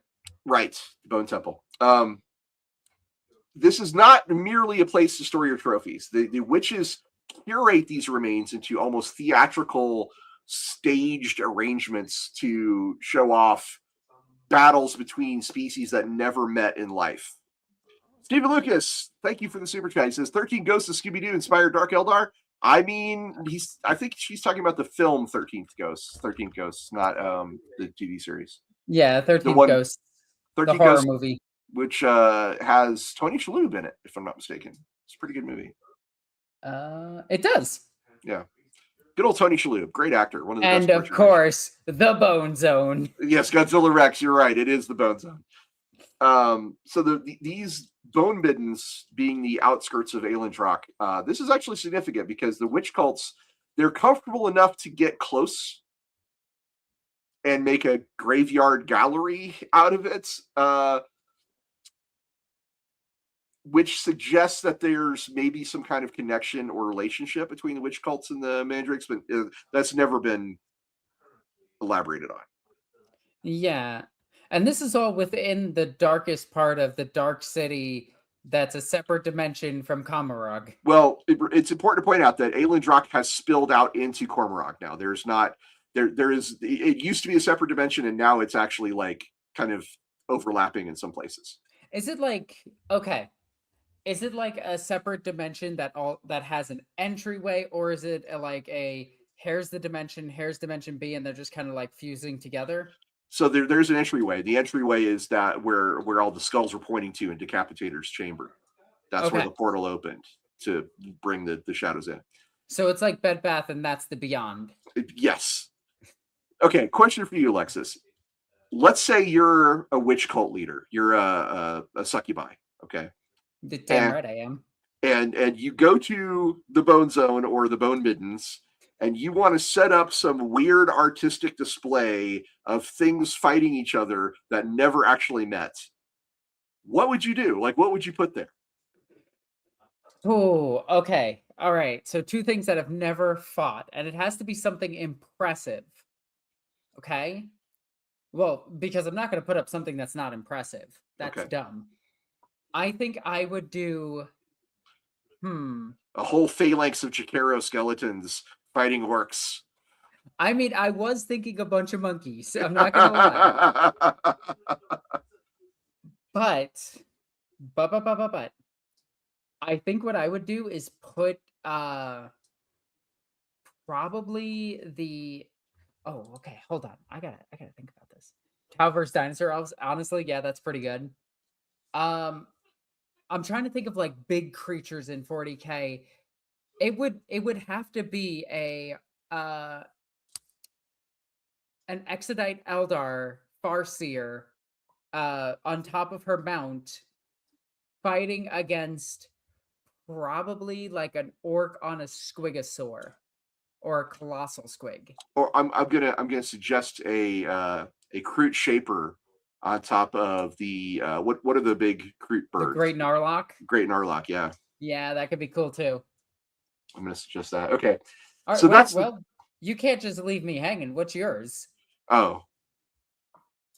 Well, I mean, I helped with yours. I'm not sure I need to. Okay, nope. I guess if I have to pick something that would like two things that would have probably never met. Necrontyr. Oh, nice. Okay. Necrontyr v Space Marines. That would be pretty cool. Okay, I like it. Yeah. You could go even crazier and go Thunder Warrior. Ah, there you go. Thunder Warrior v Necrontyr. There you go. That's the good one. All right, so that's the Bone Middens. Now let's talk about the anti-photon engine. I'm sorry, the what? The what? The anti-photon engine, the darkness device. One of the most remarkable and underappreciated pieces of Aeldari lore is this existence of what the Codex calls an anti-photon engine. It's a device of ancient Drukhari technology stored in the deepest, darkest parts of Aeldari, and it's a machine capable of shrouding an entire planet in supernatural darkness. So total, so intense that even the hypersensitive vision of Space Marines, including Chaos Space Marines, is rendered useless. I would assume and this is where Ricardo Andre gets a bone thrown to him. I assume the Night Lords might be able to see in it, possibly. Okay. This is from Codex Supplement Homunculi Covens. Is where this comes from. Goddamn homunculi. There's a homunculus faction called the Altered, and they enlisted several thousand Aeldari eldars, or elders, not eldars, elders, like old people, like respected leaders. And they deployed the anti-photon engine to shroud the world of Wistengrat. Love these names today. In a natural darkness, and they use this to wage war against, wait for it, the Night Lords. God damn it. A Chaos Space Marine warband whose entire identity is built around fear, and particularly fear of the darkness. The irony of the Night Lords being outplayed at their own game by Aeldari is not lost on commentators. I love that. I love that a lot. The Night Lords, they wanted to find the anti-photon engine and destroy it to fight on their own terms. They eventually located it and destroyed it with melta charges, which strongly suggests that the Night Lords can see, even in Aeldari. But by that point, the homunculi had already vanished, and he left behind only a lingering fear of the dark. The anti-photons engine, it kind of confirms that Aeldari is not merely a passive phenomenon. It's got technology, stored artifacts, inhabitants like Aeldari elders. So it has creatures, we know that. Right, like the Shade Ravens and the Gloomwings. Which implies that it has a whole ecosystem. Right. The Wistengrot account is one of the most tantalizing pieces of Mandrake lore, because the phrasing of Aeldari elders suggests that Aeldari has an internal social hierarchy, that the hierarchy is large enough to field thousands of individuals, that the elders are distinct enough from their rank and file mandrakes to be named separately. Whether that elder means like a senior mandrake or a different category entirely, or something related to the deeper entities that are rumored to live in the Shadow Realm's depths, we don't know. The lore does not tell us, but it's fascinating. How fascinated are you, Alexis?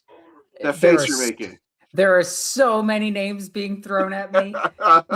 And the only thing that I could think of is that a Night Lord champion just challenged a elder mandrake in a Yu-Gi-Oh game in the Shadow Realm. The winner places a Melta Bomb. Yeah, I guess. The Codex does explicitly state that Aeldari has gained a sort of horrifying sentience. This is not, I don't think that this is a metaphor, and I don't think it's hyperbole. I think the official text here is actually treating the darkness as a genuinely animate being. And if you combine this with the Path of the Archon description of the shadow skiing appearing to be repelled from certain points, the picture that emerges is that of a realm whose darkness is not just environmental, but aware. So it's a sentient darkness that teleports an infinite number of assassins after you. Well, we're not sure how many. I mean, the scary part is not the number, but how far it can go, because there appears to be no limit. Yes, and we do know that it can bypass Guller fields. We know that too. Yeah. There's arguments to be made whether they are or are not demons, and one of the reasons why they may not actually be demons is because their abilities are not diminished by blanks or nulls or anti-psyker fields. So yeah. Well, have we seen them go up against the null? I was unable to find like a distinct encounter between them. But and here's a fascinating thought. Okay. They are categorized as demons, as far as the rules go, right? Mm-hmm. What else is categorized as a demon that is very crucial to Aeldari? The Avatar. The Avatar of Cain. So I think this goes back to the idea that the goddess of the Aeldari, the what was her name again? Drat, I had it down. That the Aerith Kial. Aerith Kial.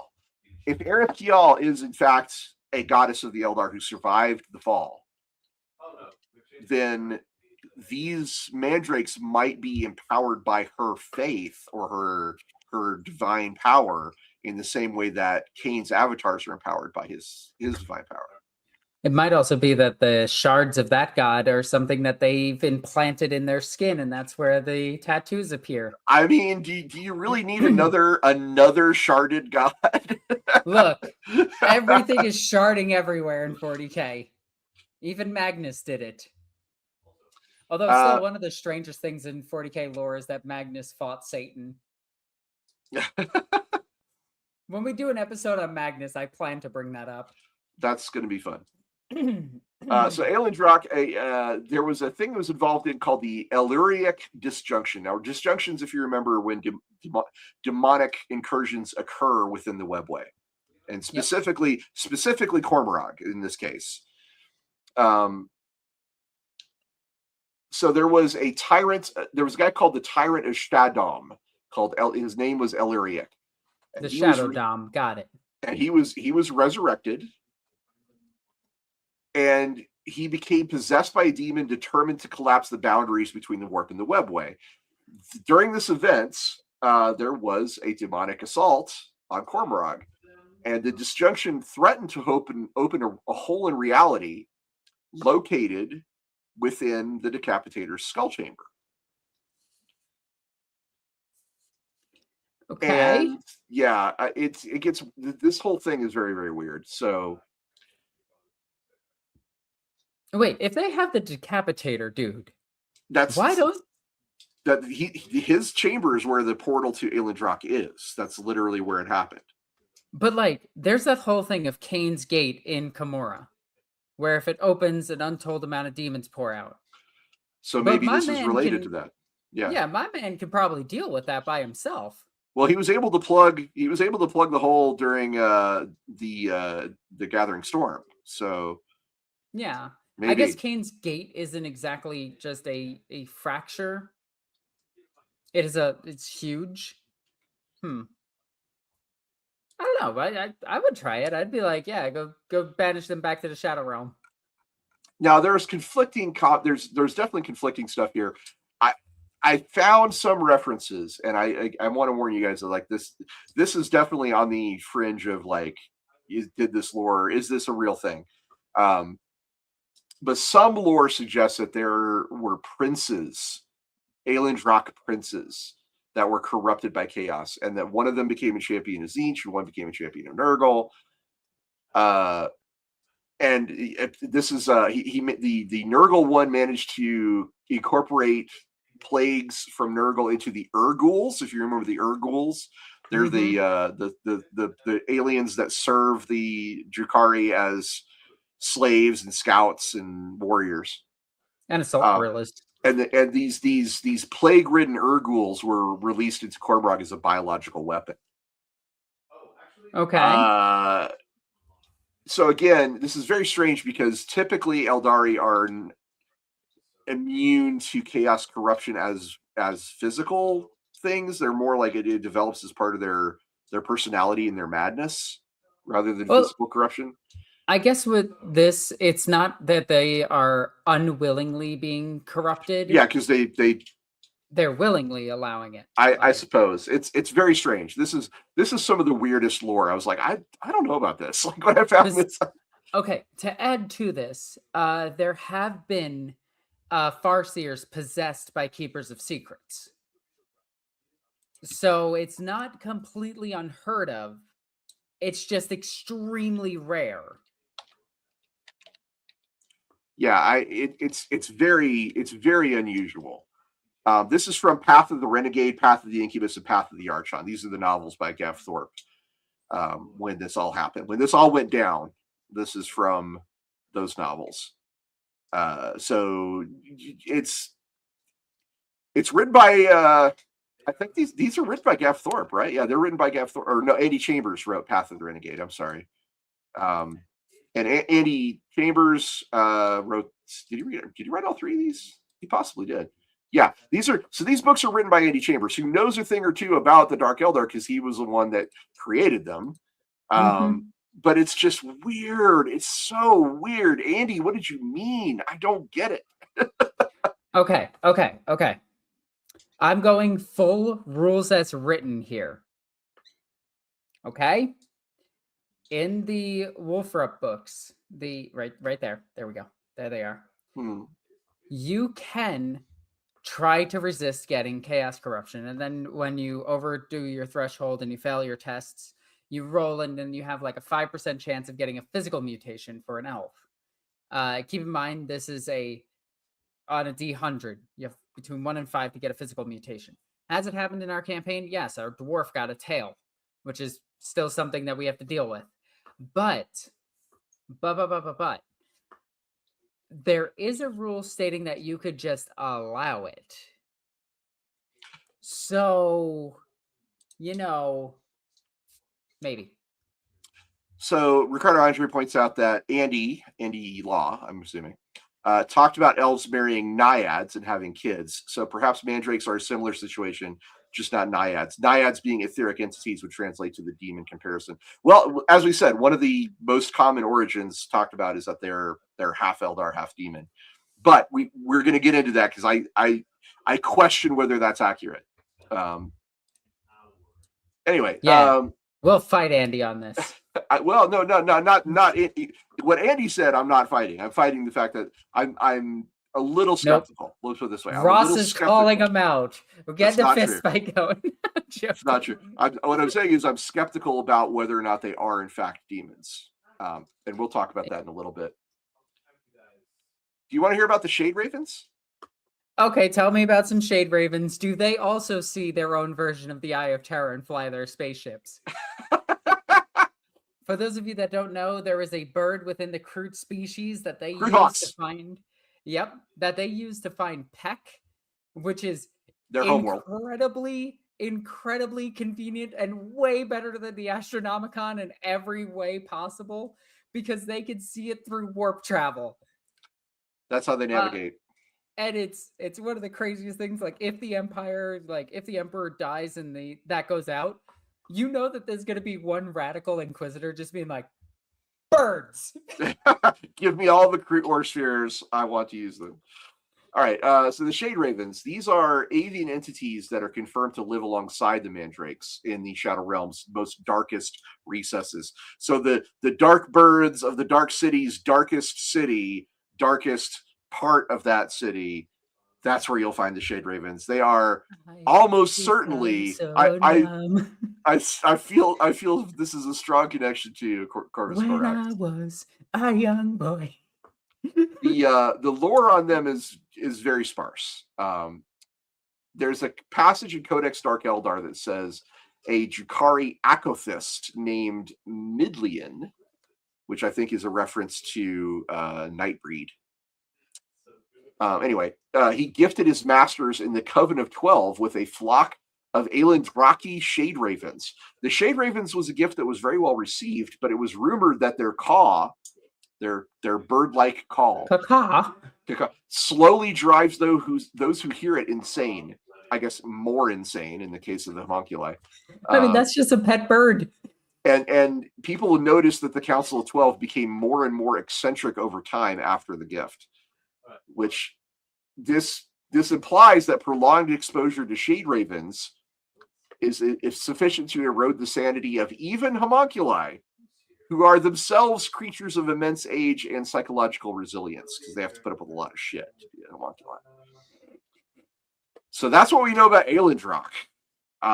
This is some. Are you as weirded out as I am about all this? This is very. There are so many references upon references upon references within this. The Shade Ravens could even be a reference to the damn Little Pet Shop of Horrors, or the Pet Cemetery. There are so many little things.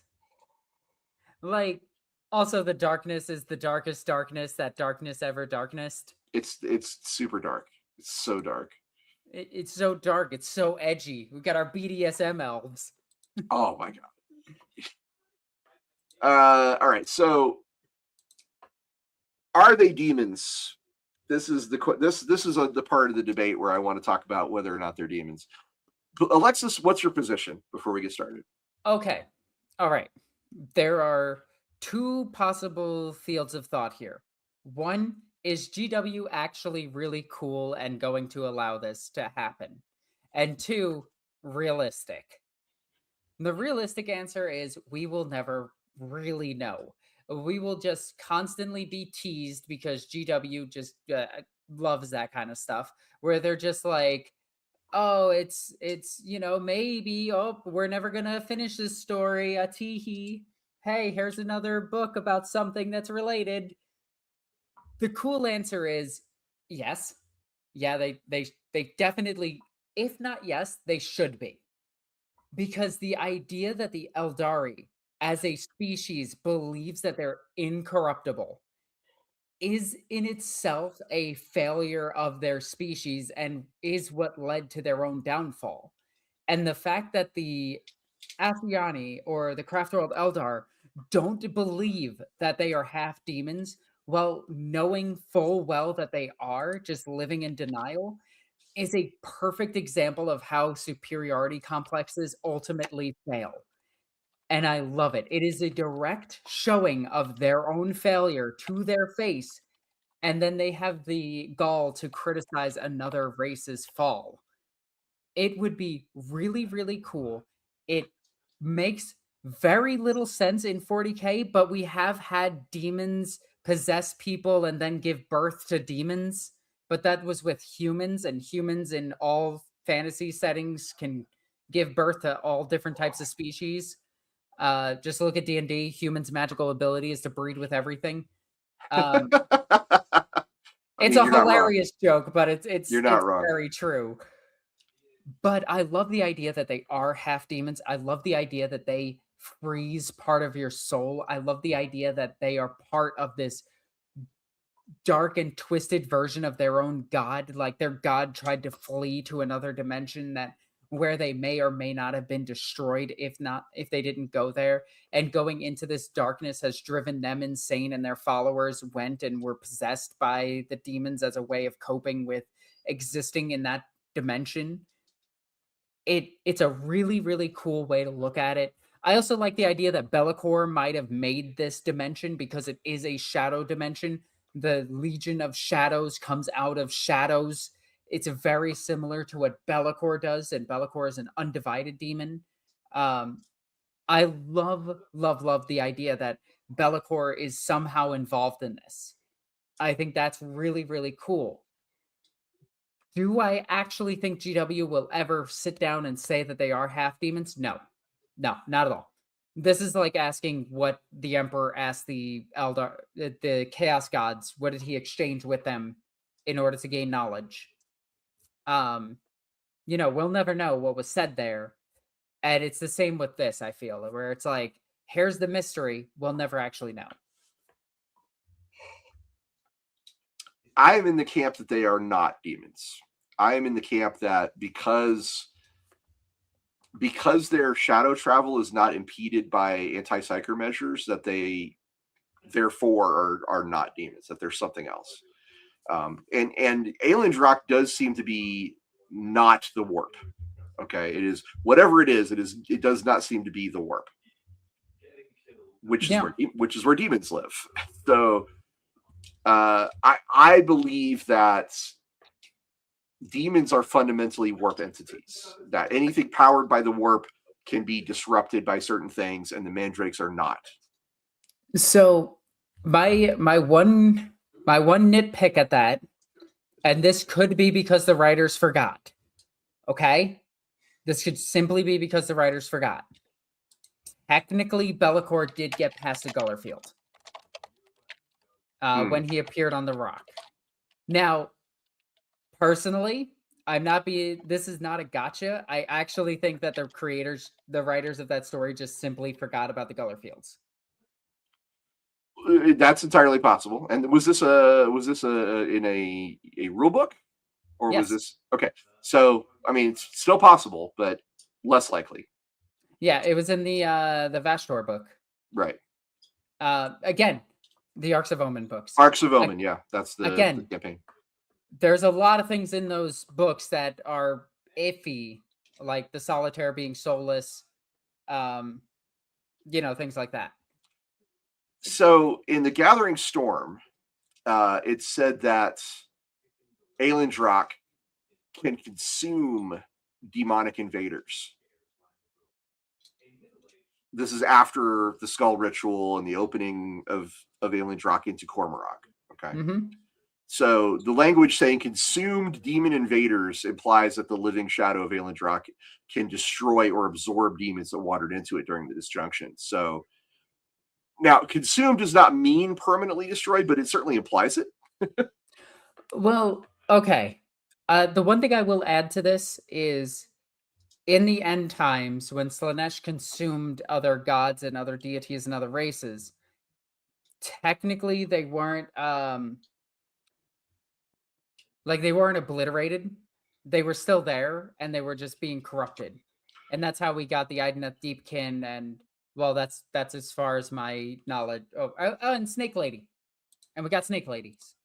Now the But that's original, as far as my AOS knowledge goes. the original Codex Dark Eldar does say that the Mandrakes are basically shadow demons, which is interesting. And Come on, focus. you can argue that the Mandrakes are just a different class of demon-like entity, kind of like enslavers or Psychonoin. Void whales. Void whales, maybe. I doubt it. And possibly it's that that Aeldari didn't destroy all demons, it only destroys specifically chaos demons, which again raises a lot of questions. I think you can say that they function a lot like demons, even if they may not necessarily be demons, because they are from a different dimension than the warp. So if they operate like demons, but instead of coming from the warp, they come from this realm of pure darkness, they could be kind of like shadow demons, which is what the Imperium describes them as. So in this case, they would be in the category of demon, meaning hostile extra-dimensional being rather than hostile warp entity. Because the Imperium uses the term demon pretty loosely. I think we can all agree on that. Because they do apply it to a race of creatures during the heresy. Well, several races of creatures during the heresy are said to have been potential demons. Etheric creatures, because they don't use demons yet. Well, etheric is a term from Warhammer Fantasy, so just to be really clear, we probably should not be using it here on Lorebeards 40K. No. They call it warp xenos. That's what they called demons before they were demons in the heresy. They called them warp xenos. It's a really cool thing because it's in the Nathaniel Garrow book. That's why I remember it, because that dude is awesome. Yeah, they just didn't know what they were talking about at the time. So but I think that they harness power. They could be harnessing the power of the soul. Possibly. Like, just in a darker manner than the Sisters of Battle. Like, they've weaponized the souls that they devour and the souls that they have. Because their ability flat out says it attacks the soul. They did say that, and they do seem to be. It's definitely a very fascinating question, because they seem to operate like demons, but are not actually demons. They seem to have the demonic keyword without a lot of the aspects that demon. Yeah, without. I mean, kind of like nulls and blanks don't seem to bother the avatar either. So I mean, have we ever seen a null or a blank go up against an avatar? I would have to research that. That is a good question. GW is also very good at making sure that their anti-thingy doesn't go against the thingy that's the main thread of a story. So, hey, I did look it up. Ricardo Andre was saying he'd seen the term etheric in 40K. I did just look it up. It is very recent. 2023. The burning of Omats, which is part of the Horus Heresy campaign books. That's where they talk about etheric as a term in 40K. Well, specifically 30K, but close enough, right? Close enough. Yeah. So there's that. It is a term that is in use in 40K. Just it's generally associated with Warhammer Fantasy. Yeah. The one thing that's really getting me though is the psychic ritual to get into the Shadow Realm. Like, all they had to do was just play Yu-Gi-Oh! And you can go there. I'm joking. But this psychic ritual, which required, I think it was 1,000 perfect skulls of great enemies or something, or very specific 1,000 perfect skulls is correct. Yeah. Which would have sucked if, like, that idiot, like, right before they died, bumped their head, and he's just like, oh, damn it. Well, their half-demon nature might account for some of this, too. where it's half one thing and half another, and that allows them to kind of like how Blade, as a half vampire, is stronger than actual vampires because he doesn't have their weaknesses. Possibly a half demon would be able to sidestep some of the weaknesses of demons. Kind of like how demon princes operate in 40K, where they can stay in the material realm almost indefinitely because they have a mortal form. Possibly. It is, it's a bit of a daywalker thing. I just wanted to point that out. There is another option, though. Aeldari in general, as we know, have very, very strong psychic potential. Yeah. So Mandrakes could be psychers rather than demons. They could be, they're never stated to be psychers.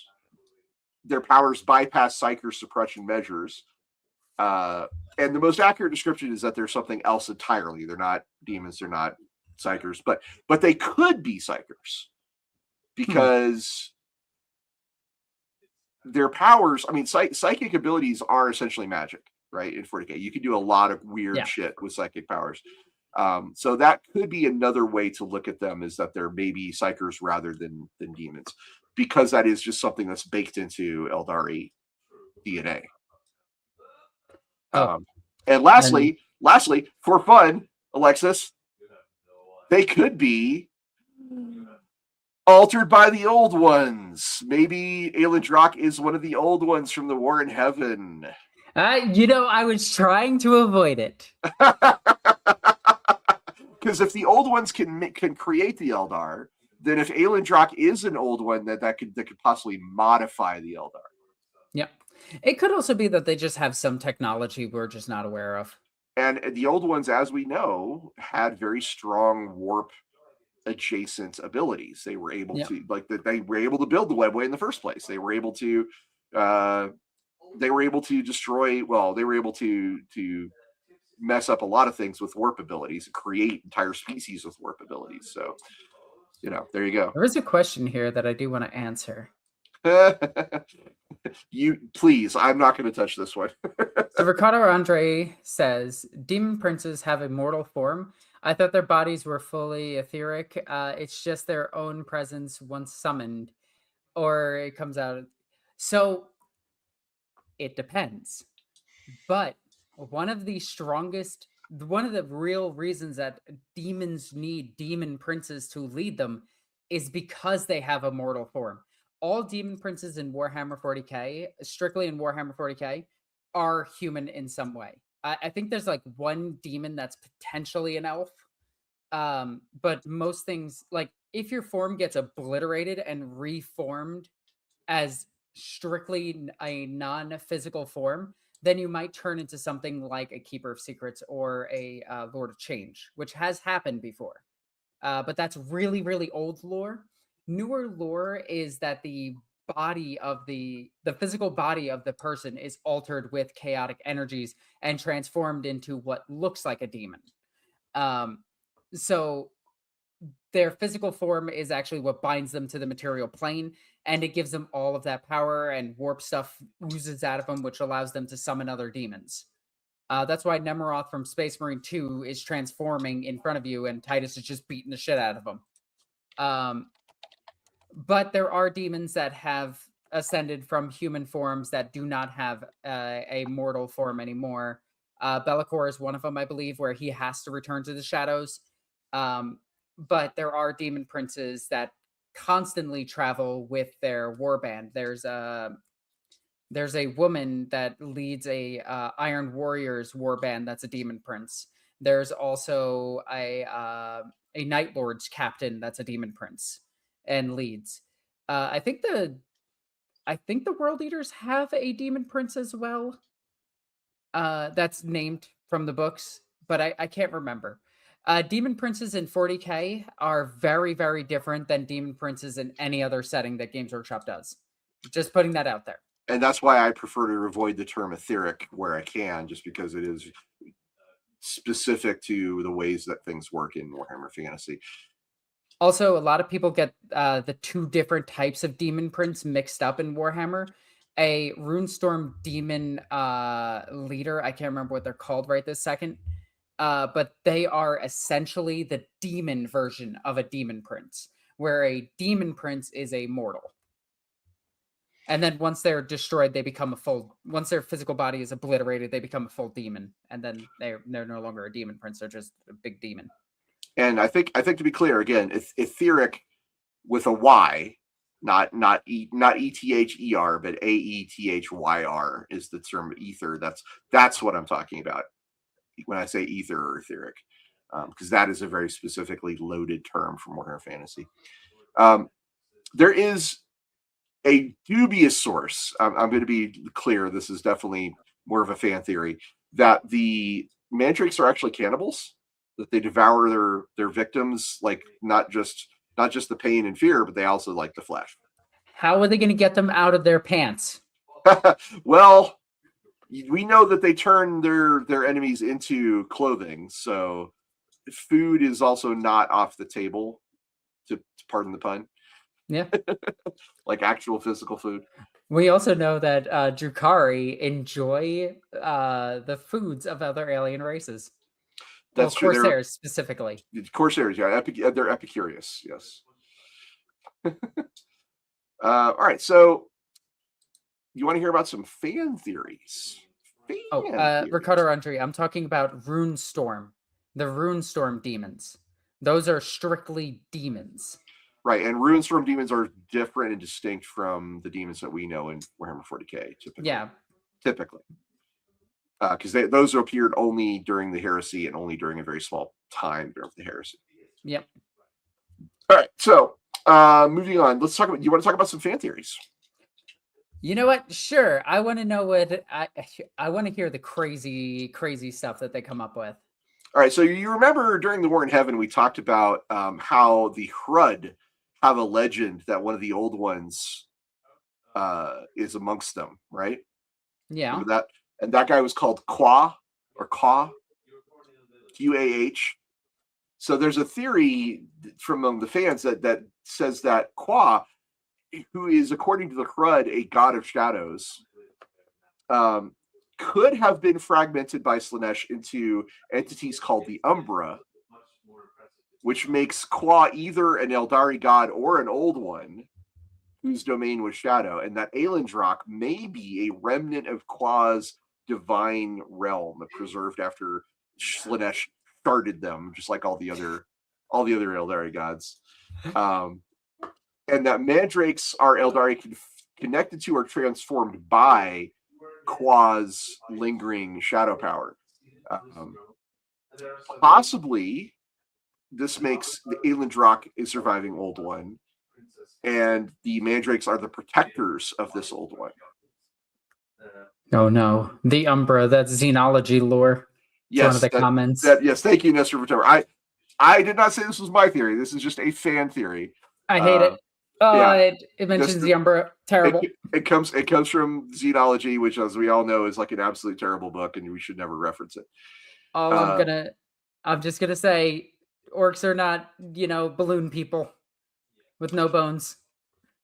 One of the ones that's really fun for me is that the Mandrakes and the Gloomwings and the Shade Ravens are all just what you find in the most shallowest depths of Aeldari. And that if you go deeper and deeper into the Shadow Realm, you will find much more Lovecraftian things hiding in the darkness. I do want to reply to Ricardo Andre on this one really quickly. Sorry to keep asking, but where did you find the Runestorm demons from? That comes from the Black Books from the Horus Heresy, or the Red Books. I can't remember which ones. And then they just have a bit of lore in the Word Bearers books, mostly. And the book called Runestorm. There's not much about them. What we know about them mostly comes from their rules entries and the blurb above it. I am not saying that etheric. My point was not about etheric. That was Ross's point. I just want to make sure that we know that those are two separate ideas. Okay. Yeah. Again, I do feel like we should probably not use the term etheric on this channel as often as we possibly can, because it is easy to get mixed up with the other etheric. The lore sources you want, by the way, are Betrayer, which is a Horus Heresy novel by Aaron Dembski-Bowden. No Fear, another novel. Dan Abnett, write that one. There's a novel simply called Ruin Storm, David Annandale being the writer. And then there's Fear to Tread, which is another novel by James Swallow. There is an army list called Demons of the Ruin Storm. It's a free downloadable PDF for Horus Heresy. You can probably find it on the Games Workshop website. Yep. And that army list explicitly connects to the idea of etheric dominions, which is a framework that was only, like I said, comes from 2023, so very, very recent. There's a little bit about them in Horus Heresy Legions, which is the digital card game. And that's, I mean, I would probably stay away from the card game and just focus on those novels. The card game is terrible. Find the PDF on Games Workshop's website and maybe look at that. We're talking about some very fringe lore at this point. We're talking about, it's a PDF on their website, guys. I promise you, it's real. No, this is like the fringiest of official lore. This is us right now. We're reaching. We're very much reaching. What is this? We have to grab that little tiny bit. Like, keep in mind, to find lore sources, like, because I checked the wiki. Not the wiki. I don't use the wiki. I check the lexiconum, and then what I do is I always go down to the bottom, and then because it lists the sources. Yeah. And then I go and get them. Yeah, that's a good way. That's a very good way to do your lore. Because sometimes I just get it wrong. Well, even Lexicanum can get things wrong, but I believe Lexicanum is one of the best tools if you want to learn more about lore of Warhammer 40K, because it does list his sources and cite. It usually has even page numbers associated with citations. So I would also advise that everyone avoid any and all TikTok that uses AI voiceovers, because those scripts are just AI generated. Garbage. And they're slop. They are garbage. They're slop. Yeah. All right, so here's a comment from Nestor September. If you go deeper into Aeldari, you'll find Korax and Be'lakor playing billiards using the Umbra. Okay, that's hilarious. Good one, Nestor September. I like that. Yeah, the stuff, the theory that there's so much more in the depths of Aeldari is kind of awesome. Maybe this is where the princes live. Maybe this is where you'll find, those chaos tainted beings. Maybe you'll find things that prey upon the Mandrakes. Maybe they're not the apex predators. Yeah, it's never stated that they are the apex predator. And the Decapitator's skull portal, that might not be a doorway into Aeldari. It might be a passageway out for things from deeper within that Shadow Realm to come out into Cormorant. So maybe they will eventually emerge into Cormorant, which I'm sure Vect will be super happy to hear about. I mean, Vect will probably do what Vect did to prevent this. And so, yeah, freezing. They have cold flames that freeze your soul. They can teleport from shadow to shadow, including through things that they should be able to teleport to, including over vast differences. They can show up without you even wanting them to if you just disturb something in the wrong way. That becomes a part of a summoning ritual. These things are scary and weird and very, very unseelie Fae, which I kind of dig. I like the unseelie approach to it. There's another fan theory that the Mandrakes were always there. That the Mandrakes are not Aeldari at all, that they're just the native inhabitants of the Shadow Realm that took on the form of Aeldari after some Aeldari entered their realm from Cormorant or from the Webway. I'm kind of digging on the idea that they're actually like an alien race similar to the Satan, where they were just the shadow, the sentient shadow. And then when they saw creatures, they were like, oh, dead body, take that, put shadow in it, and it became a Mandrake. Like a hand puppet. Yeah. But kind of similar to that of like like how the Catan got physical forms. And then there's the connection with Azrael Vect, which we talked about before. The Mandrakes actually killed him in lore. Yeah. It didn't stick. He came back. and declared himself a demigod. But Vect he's well known to have a supernaturally good level of forward planning. Except in Dawn of War. Except in Dawn of War. But if you think of it this way, it's possible that Vect knew that the Decapitator was building this portal with the Skull Collection and deliberately allowed events to unfold so that the Mandrakes would seal Cain's Gate during the disjunction. Because it was Cain's Gate that the demons came through, by the way. Oh, okay. So it was that. That's the Gathering Storm. Yeah. Damn. Right. So also, Vect is also known to be extremely hard to kill. So having the Mandrakes kill him as part of his own plan makes a lot more sense than just a random assassination attempt that managed to succeed. Yeah, it being planned out. So if he staged his own assassination, then it's possible the Vect and the Decapitator have some sort of deeper, mutually understood agreement. Possibly that the Mandrake's independence from Cormorant's politics is something that Vect has tolerated by design. Maybe that's part of the deal he made with the Decapitator. I like it. I like the idea a lot, actually.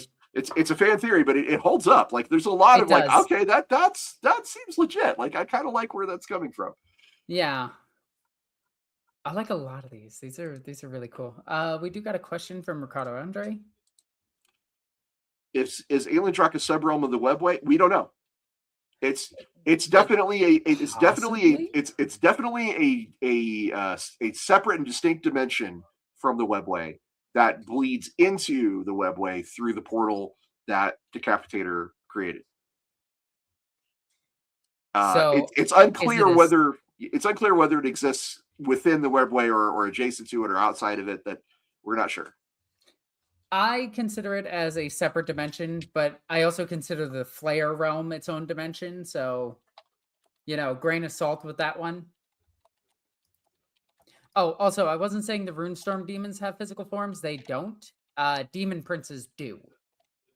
Demon princes and warp spawn have physical forms because they are both ascended mortals. Warp spawn being like chaos spawn? Chaos spawn, yes. Oh yeah, chaos spawn absolutely have physical form. Yeah. No question about that. Because they're made in the exact same manner. Like they are essentially the same creature, just one is controlled, one isn't. Well, one's a punishment. Chaos spawn is what happens when you displease the ruinous powers, or if you attempt to reach beyond your grasp. Yeah, like you try to become a demon prince when the chaos gods don't want you to, and they're just like, spawn.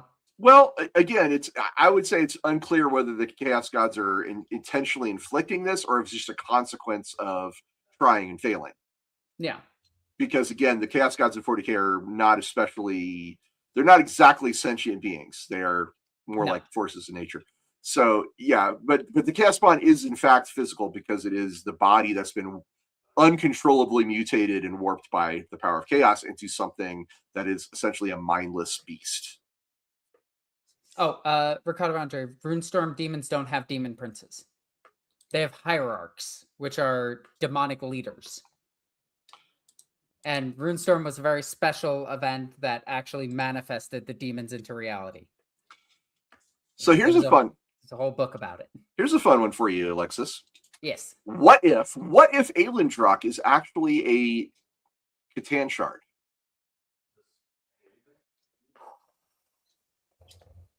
Oh, that's dark. This is cosmologically extreme by 40K standards because hold on. The Catan or the Satan were from the War in Heaven, and they were said to have all been shattered or destroyed or contained by the Necrons. So this is definitely out there in terms of theories, but the Necrons also said they contained the Void Dragon, and there's a gigantic shard on Mars. That's what we think. Yeah. Unconfirmed, but yes. Well, I mean, Belisarius Call took a giant shard from Mars. All but confirmed, I would argue, but not quite fully confirmed. Satan are the ancient star gods. Their physical forms were shattered by the Necrons into shards imprisoned in the Tesseract labyrinths. But Aeldari could be the prison realm of a Catan shard. And we know that the Catan and the Necrons could master pocket dimension technology. They have that stuff. They definitely have that. And Necrons do create alternative realities like all the time. There are uncomfortable similarities between the Mandrakes and the Flayed Ones, for example. Yes. They both really are into fashion. And they both have separate dimensions that they go to.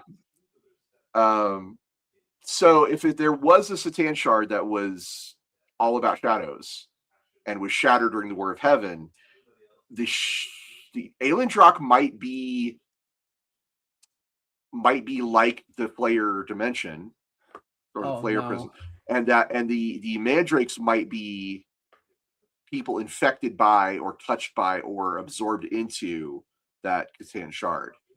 Now, to bring even more light to this, teehee. Remember the passage that they said, even a black stone being touched, they would appear? Mm-hmm. What if that black stone is in fact Noctilith? Is either Noctilith or the shard itself. Maybe. It's an interesting theory. I don't put a lot of value on this as a theory, but it's interesting. It is definitely interesting. I wouldn't say this is like the most likely one, but it's definitely interesting. Yeah. Because Catan shards do sort of exist in a separate metaphysical space from the warp and reality. I mean, they're definitely not of the warp. Let's put it that way. Yeah.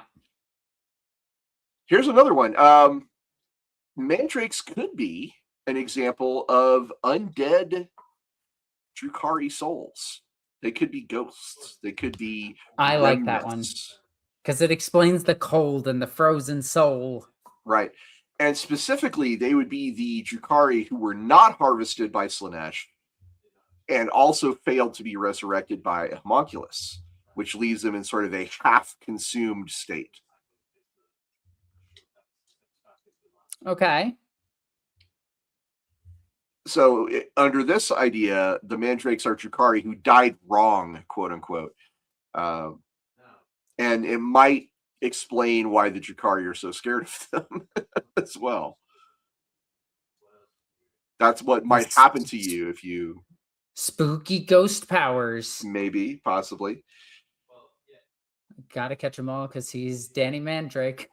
There's one of the fan theories that I thought was really fun is that you could possibly summon Mandrakes through any reflective surface, mirrors, pools of blood, polished obsidian, using certain specific forbidden words or rituals. I'm sorry, your second choice for reflective surface was pools of blood? It's Drukhari! Of course it's pools of blood. What did you think I was going to say? I could look into this mirror and summon them, or that conveniently placed pool of blood. I mean, in Cormorag, a pool of blood is not that uncommon. Let's be clear. That's okay. That's fair. So if you this builds on the idea that they're like the Fae, that you contact them through some very strange and specific manner. They have a very strange and specific bargain that they enact with you, and then they remain strange and specific even after you complete your bargain. And I like the idea of it because you could imagine yourself catching glimpses of some sort of half shadow creature in a reflective surface, and it's gone when you turn your head. Like, that's very Mandrake. Those are Orc Commandos. Also possibly Orc Commandos. Also possibly Corax or the talented Raven Guard guys who can use his ability. Because Corax had a weird ability to go invisible. Yeah. And some dude with a Cameline cloak. Or a Tanith. Yeah. Or it's Krieg hiding a Titan. It's an interesting idea. Yeah. Saying Bloody Mandrake 3 times in a mirror, says Godzilla Rex. Yeah, very much that. Yes. Bloody Mary. Yeah. The only thing that's throwing me off about the whole thing is that a psychic ritual was conducted in Cormorag to enter this either separate dimension, subdimension, it's a separate dimension regardless of how you want to word it, to make an entrance slash exit or party hole, it's Drakari, in order to get these things out or in. And we know that people can potentially become mandrakes. But that's only mentioned briefly from an old book for the named character, where he became a mandrake. He wasn't a mandrake. He was an Eldar that became one. All right, here's an even weirder one. So you know how in The End and the Death, which is the last book of the Horus Heresy, they talk about how the Emperor... Spoilers. They talk about how the Emperor could have been a fifth Chaos God and that his title would have been the Dark King, right? Yep. What if there is a nascent power in the warp, a growing but yet to be born entity that could be related to this whole idea of the Dark King, and that Aeldari might be a representation, a pool, if you will, of that potential energy of a new god, kind of like Ennead was a nascent god in the Infinity Circuits. So I like that, but I think that it would be Yanid that would be the god, and what little power they could draw is the mandrakes. Like the mandrakes are the Eldar that follow them. Like the true kin of Ennead is the mandrake. So you're saying that Aeldari might be Ennead's true form? Yes. Okay. All right. That's interesting. And I mean, there's a lot of ways you could potentially link this to Be'lakor and the Shadow Legion that idea. So there's definitely some interesting thoughts here. I don't like the Satan one necessarily. I don't think that's right. No. But it's cool, interesting. It's cool, but that just feels like, hey, we replaced the word flare with mandrake. Not everything in 40K has to make sense. Not everything in 40K needs to be connected to anything else. Aeldari could just be a weird subdimension with weird shadow people that just exist. It's just part of the setting. That's entirely in character for 40K and would be fine. Like, I wouldn't mind that a bit. But my brain likes to make connections. It likes to link things together. And there are a lot of things that use shadows and use darkness, like Corvus Corax, that I feel have some potential to be really interesting and fun. And I have mentioned Corax many times in this episode because I think if anything were to be related to Aeldari that is not Drakari, I think it might be Corax. And you could argue, certainly, given like how Magnus operates and how the demon princes are very godlike, they're demigodish, that Corax himself could be powered by, connected to, or somehow related to Aeldari as an entity. I'm also just checking something really quickly. I'm checking if Samus has a keyword to a god. All right, let's read a super chat here from Seb Hutchins. Thank you, Seb. I thought the idea for the Dark King is that they just haven't been born in real time as of yet, but in the warp they've always existed. I mean, the time works very strangely in the warp, and we have debated whether or not things that exist have always existed, because Slaanesh is a very clear chronological moment in 40K. Like, you can definitely have pre-Slaanesh and post-Slaanesh. But at the same time, it's possible to say that Slaanesh has always existed, although that is very... I don't know if there's official lore to say that is in fact the truth. It's something we bandy about a lot here on the channel. Because it's the whole warp and time is an infinite stupid thing in 40K. Also, I did check on Samus. He is unbound. He is undivided. I just thought that was pretty neat. Because he used to be cornate, which was pretty funny, but that didn't make any sense for his lore. I don't, as weird as it is, I've never, this is just me. I never liked the Dark King turn for the Emperor. I get it. I understand it. I hate it. Thanks, I hate it. It's because I think it is my own bias, obviously. But my whole take on the Emperor becoming the Dark King was that he saw the two possible futures and just said nah, and just went straight ahead. Like, you need to either turn left or right at the fork, and he's just like, fuck you, I'm going over the cliff and just gonna fly away. And he chose the ultimate one of like sacrificing himself for an eternity on the golden throne, keeping his people alive and safe. It's quote unquote safe, yeah. Yeah. This would be a good time to mention that if you've enjoyed this deep dive into the grim darkness of the far future, we would greatly appreciate it if you hit that like and subscribe buttons, because that will help the algorithm spread our heresy to even more minds out there on the YouTube. We appreciate you. Thank you, Seb. Really interesting comment. And then we got one from Ricardo Andres. Says, my problem with Korax is that he doesn't use shadows. He removes his presence from your mind. Scanners still catch him. The Primarch who slips through shadows too small to accommodate him is Kurz.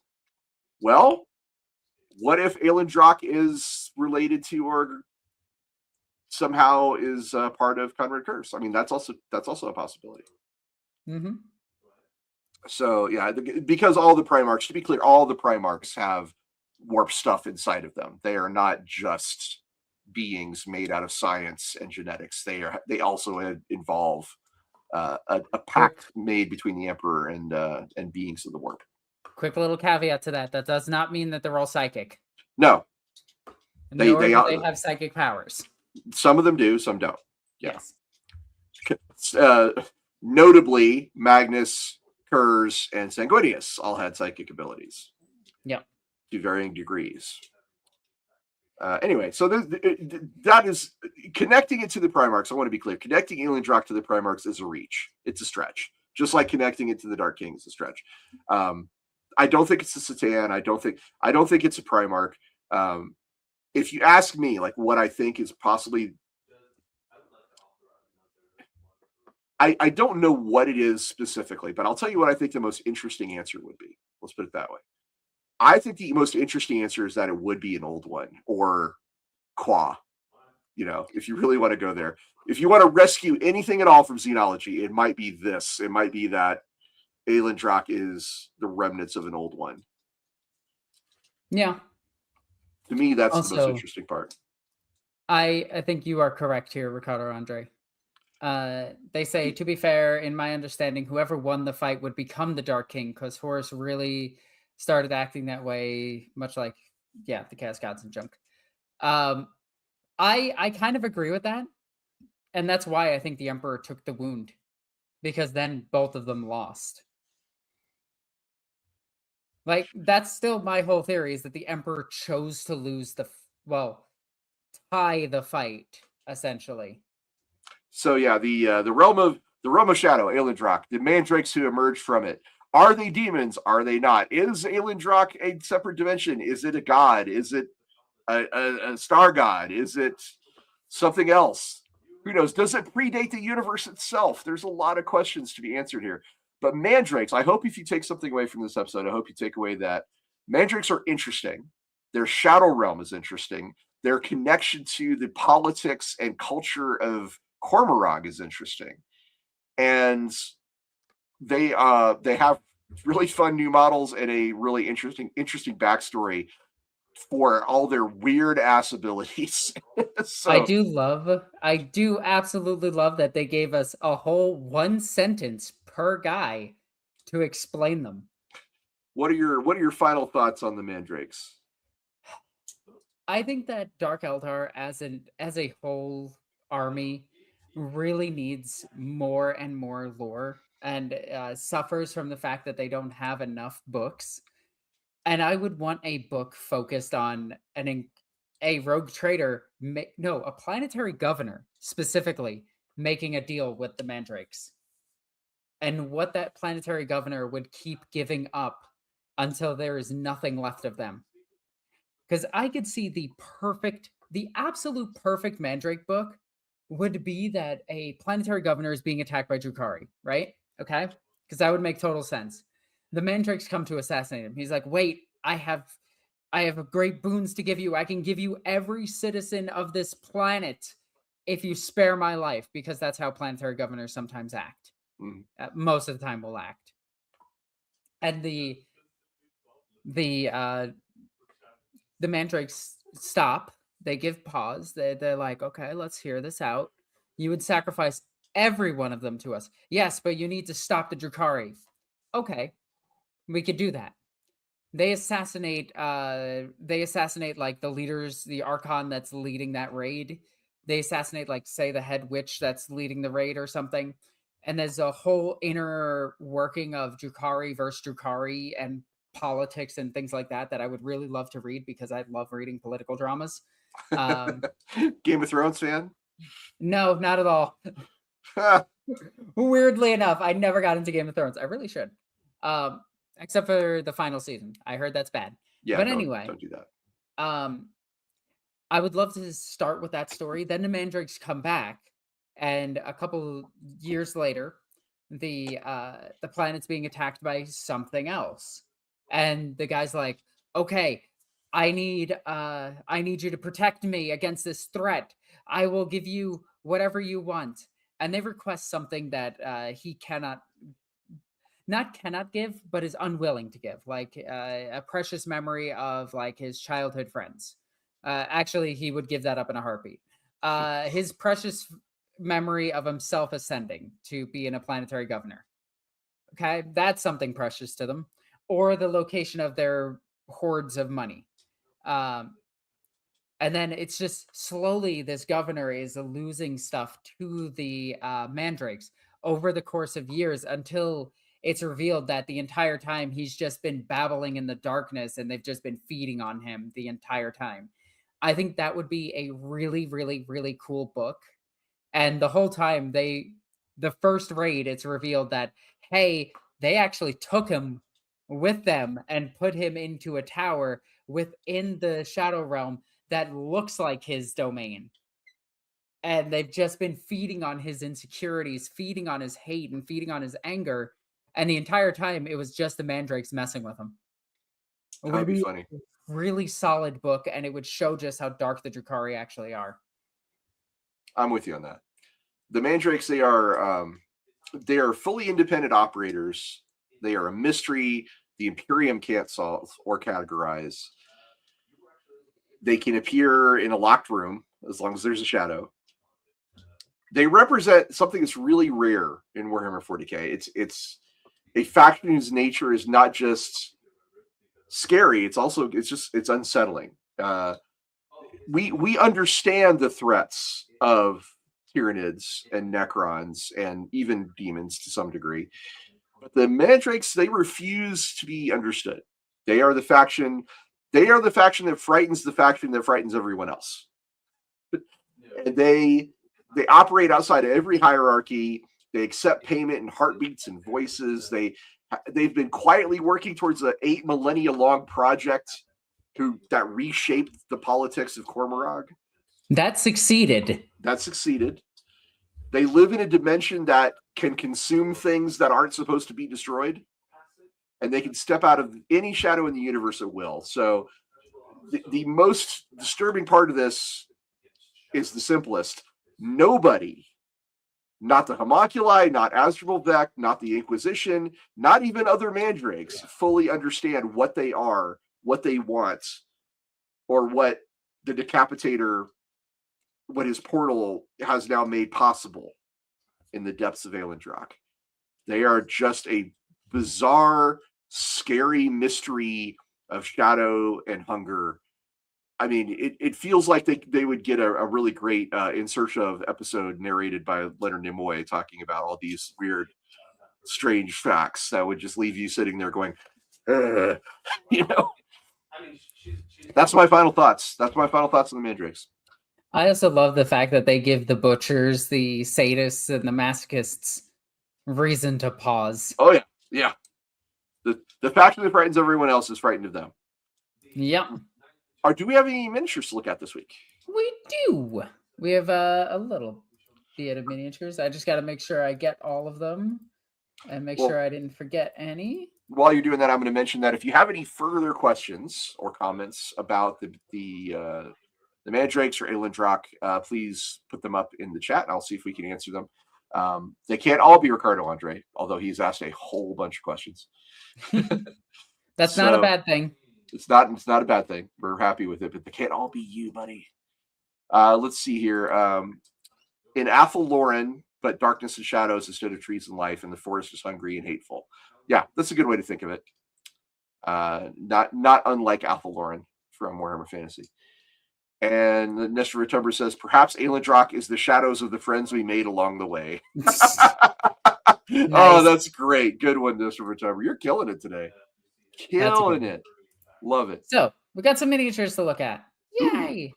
And if I was smart, I would have taken a whole bunch of pictures of all the commissions I just did, but I didn't because I'm dumb.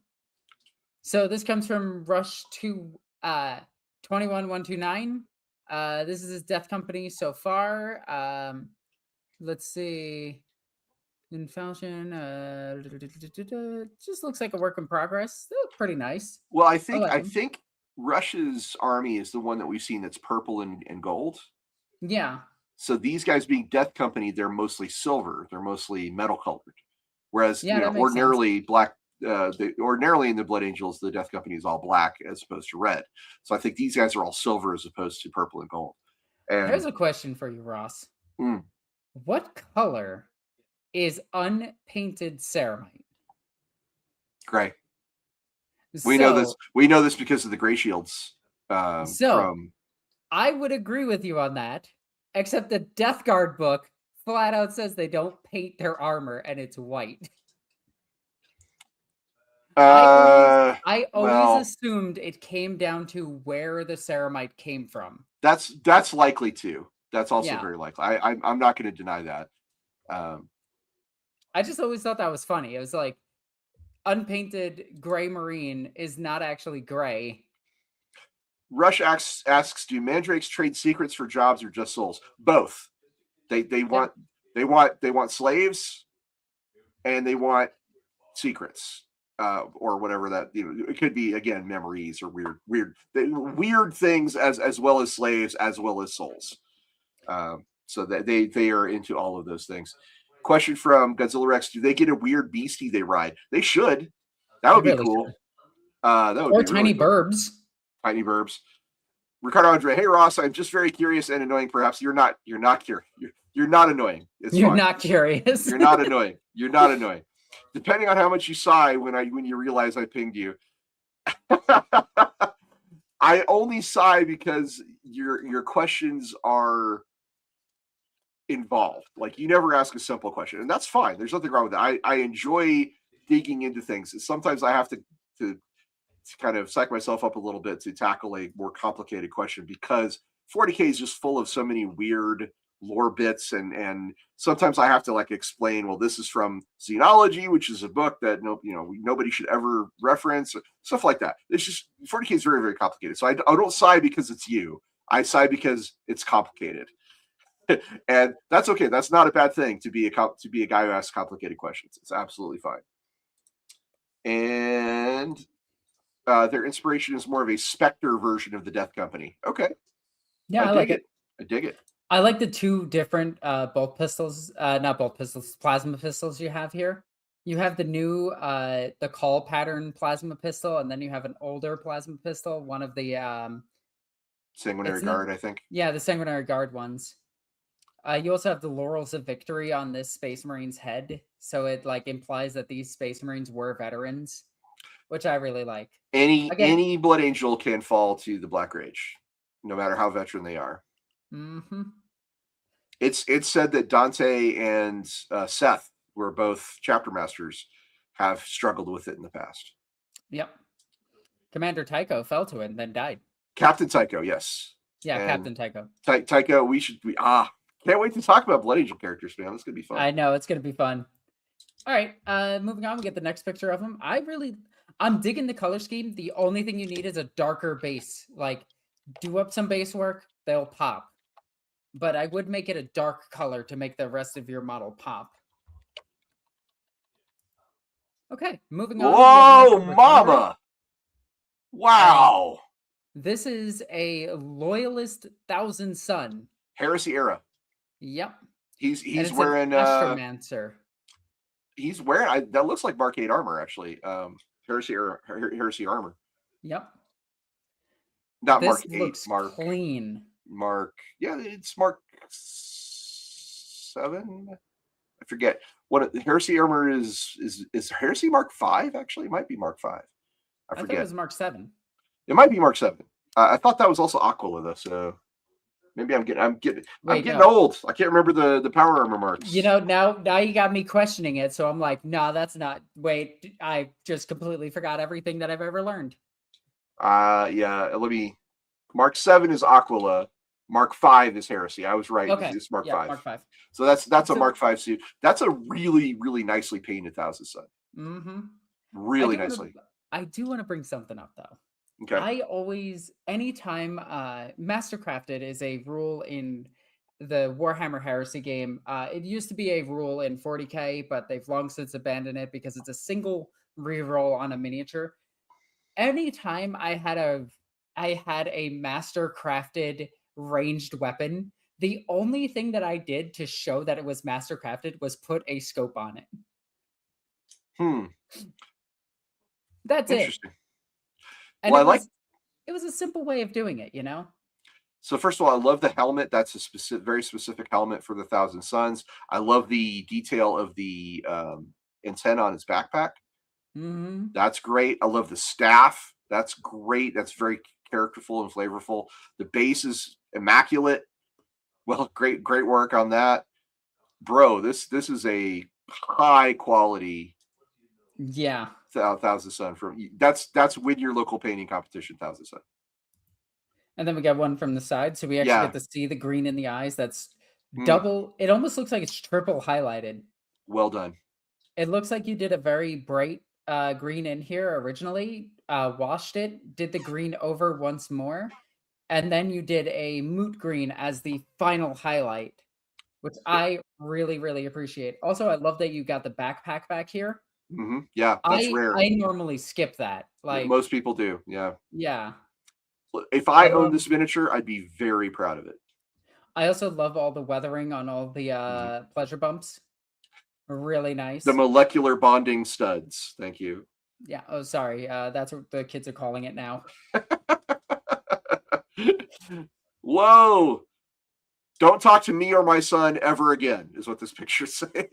That's exactly pretty much what they wrote. Hey, Ross, heard you say something about my little brother's base.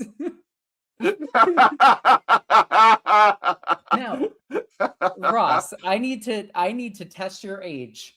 Yeah. Were you around when Dreadnoughts had no base or the square base? I believe they had no base when I first started playing. Okay, because I remember like it was pre me because I came in 4th edition, but I remember them being on a square base and thinking that was the weirdest thing in the world. I love it. That's an old school Furioso there. You could tell that's been painted a long time ago. You can tell that this is metal too. So metal. Yeah. I love that the banner itself is fraying from age. That's an old school Furioso. And then you got the other Dreadnought in the background, like the Furioso's walking up to the counter. He said no pickles. The Furioso does look belligerent, which I've always liked. But yeah, very cool, very cool. I always loved just how small it was. Jeez, look at that thing. This is incredible. This is very well done. Bro, who painted this one? This is Nestor Vitumber. Okay. Okay. This is an Ashen Sun Dreadnought and a Tactical Squad Apothecary. We're going to see the rest of them in just a second. All right. So that Thousand Sun was win your local painting competition. This is win your region painting competition. I love this. This is I would take this to a games day and enter it in a painting competition. This thing looks amazing. Look at the little piece of paper on the ground. Yep. Holy crap! And then he's got the transfer on the leg there. Look at that. That's got to be a transfer, right? You can't. Don't tell Yeah, me you painted that by hand, because I will freak the hell out if you painted that by hand. this is very well done. Holy And cow! The this sword is and the shield. Oh my god! this is a 5th edition Dreadnought. This is not the one that came in Assault on Blackreach, because that one comes with the multi-melta, which was a very hard option to get at this time. And it comes with the assault cannon, which is at the time, like in 4th edition and 3rd edition, the assault cannon was king. That weapon kicked ass. And then every edition since, the assault cannon was just has to pay for the sins of its past. You know how I can tell this is a plastic dread? Yep. How? It doesn't have the indented wires. That's how I always tell. Look at the barrel of the assault cannon. Oh yeah, it doesn't line up. I didn't even look at that. It's a snap together piece there. That's how I could tell it's plastic. But bro, this is look at the lenses next to the sword and under the shield. Beautiful. This is. I mean, I'm going to gush about this. This is a beautiful model. Not just good, not just good looking, not just like, wow, that's a great model. This is legit. Put it in a lighted display case in my room. Beautiful piece of model. That's amazing. I am jealous of your skill. And then we have their tactical squad, which includes some inspiration from old Rogue Trader era Space Marines. Bro, you are Nestor. You are one of the best miniature painters I know. That is amazing. Yeah. This squad is breathtakingly good, and the dreadnought is a showstopper, but this is really good. Damn. Alexis, we are privileged to be able to see this kind of level of quality. This is amazing.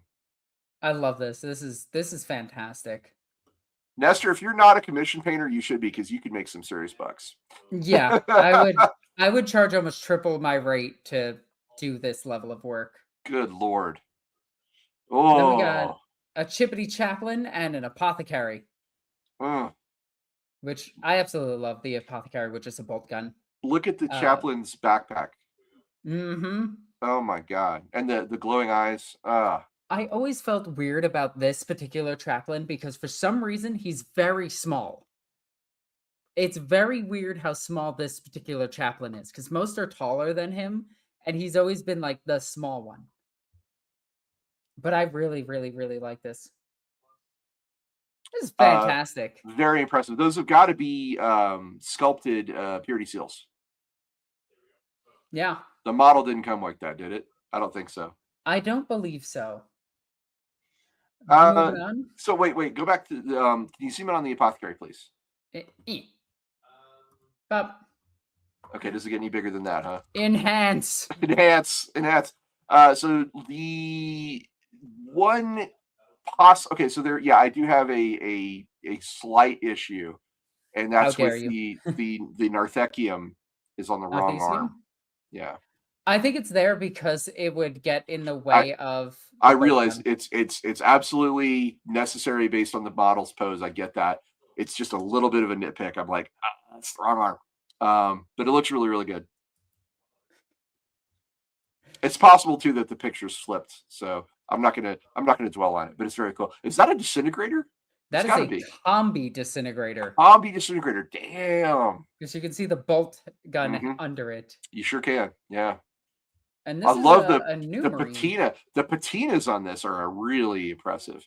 Just that little stripe of rusty brown on the shoulder pads, and the way like it's in the recesses of the helmet and everything. This guy looks like he's been through some shit. This is not a factory fresh Space Marine. No, this guy looks like he's been fighting some Death Guard. But there's a complaint. Yeah, the base is not finished. That's it. Get out of here. The base is unfinished. Other than that, though, brilliant. I do love that you're adding these as well. These transfers specifically. I add these from my old world kits onto my dreadnoughts and everything, and I just add a whole bunch of iconography to them because I really like that. And then this is he's building a veteran squad. You know, there's something about some of those limbs and weapons that suggests to me they are perhaps printed. I'm not gonna. Nonsense. They I, are totally. I'm not They gonna completely slam are. anybody for using it. I'm just gonna point it out when I see it. I really like this. I That's a fun looking squad. Whose is this? This is still Nesta of Vitumbra. Oh wow! Can't wait to see it The painted. the thing that bugs me is I did pre-order the new box set with a friend, and we're splitting it 60-40. I'm taking the Space Marines, he's taking the rule book and the cards and things like that, and the orcs. And man, I have so many Vanguard veterans made out of 30K boxes that look 100 times better than the Vanguard veterans that come in that box. And I'm just like, damn, what do I even do with these? So, question here: why is the sergeant? Why does he have a different jump pack? I think it's just to point out the sergeant. Maybe that's to me that's actually something that pulls me out of it a little bit. I would rather have everybody have the same jump pack. Yeah, yeah. He's also the only one in Aquilin armor, That's true. I like mean, full Aquilin. that's less of an impact to me than the jump pack, Yeah, personally. But time travel. it's a very nice squad. I'm sure you'll paint it up to be as amazing as everything else you've done. So If we cool. so somebody said time travel. If we actually go by the artwork of the time, the square jump pack was in Heresy. Just was not common.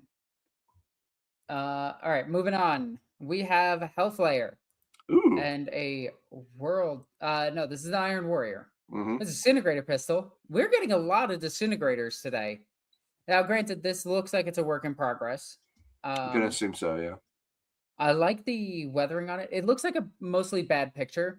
I would The fix up the shoulder pad a little bit. For sure, but look at that jump pack. Yeah, jump pack is really good.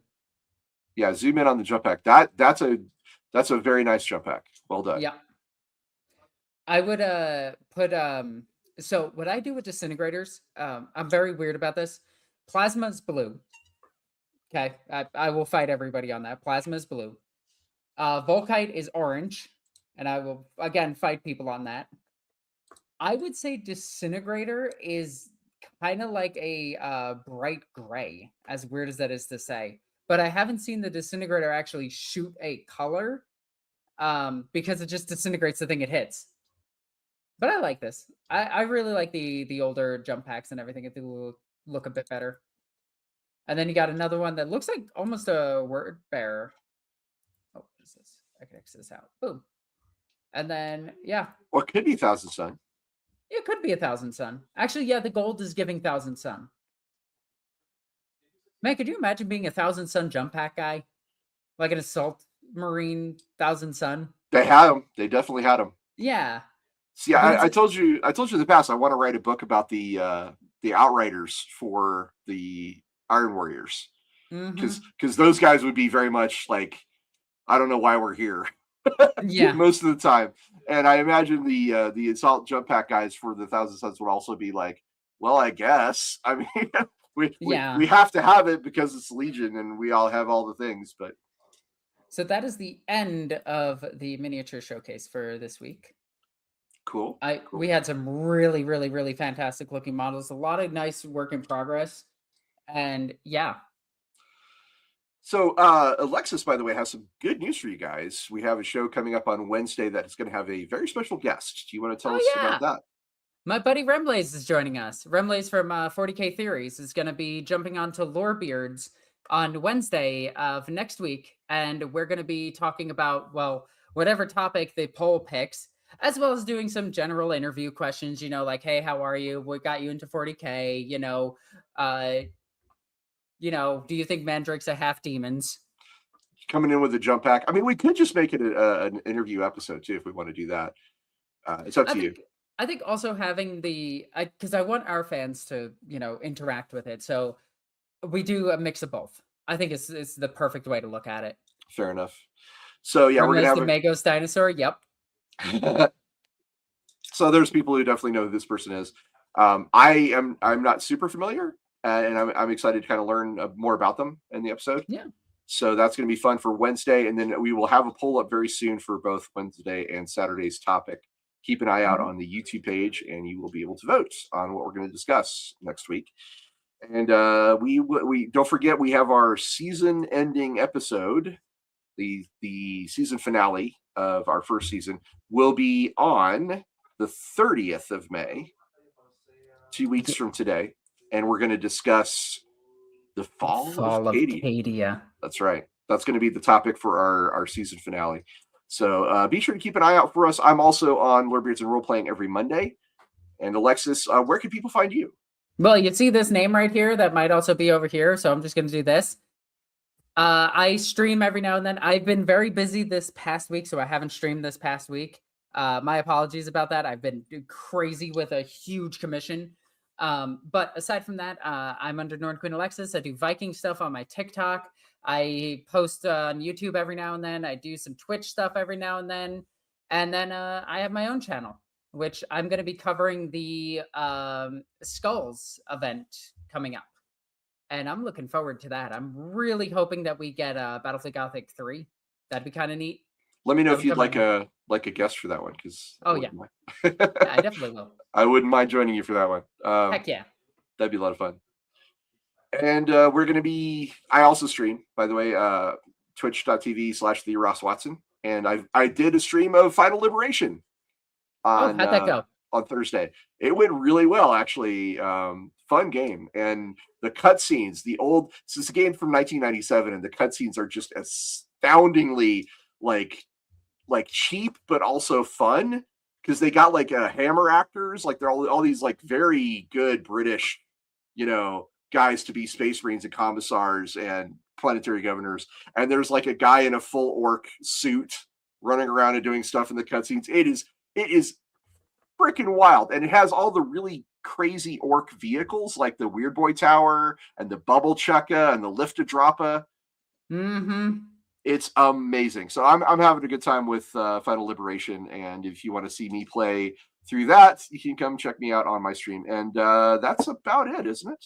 Yeah, I believe so. I'm currently playing some Cyberpunk, doing an Edge Runner hacker build, and just running around with a shotgun, and just as people fall down, just burn them on the ground and run away. Do you have the Phantom Liberty expansion? Oh, of course. Do you have the cyber deck? You know the one? Yeah. You do? I am doing my best to avoid all the broken items, and I have the game set to its hardest difficulty. I'm purposely not wearing the best armor. I'm purposely not doing the best cyber deck, because I want the game to kill me in one shot. Because I want it to be a challenge. Because when you play so much Cyberpunk that you know where every good item is, like I could just run around and grab the full Netrunner suit and just absolutely obliterate everything in the game. That to me is not fun. It's fun once, and then afterwards it's like, okay, whatever. I don't think that Netrunner suit works anymore. I think they changed the way all the armor and stuff works, unless you're running an older version. No. There's a newer version of a Netrunner suit in Phantom Liberty that boosts you like crazy, and if you use the Arasaka biochip plus a bunch of other things, you deal like 400 plus damage with the initial burn, and then overheat kills almost every enemy in the game. Okay. I don't like doing that. I like running around with, here's a random weapon I found. Kaboom! Hack. I died because I didn't realize there was somebody behind a wall. Because I want Cyberpunk to feel like Cyberpunk. Like, V should not run into a situation thinking that she's going to live through the whole thing. You should still have that fear that, hey, somebody could be using a depleted uranium shotgun around a corner and blow through your entire body. Smart weapon, or power weapons. Yeah. Yeah. Okay. At some point in the future, maybe on April Fool's Day, we should just cover Cyberpunk. I do love it. It's a great setting. All right, but until next time, remember this: in the grim darkness of the far future, there is only lore. Thank you so much for joining us today. We will see you guys later. Take care, everyone. Okay, love you guys. Bye.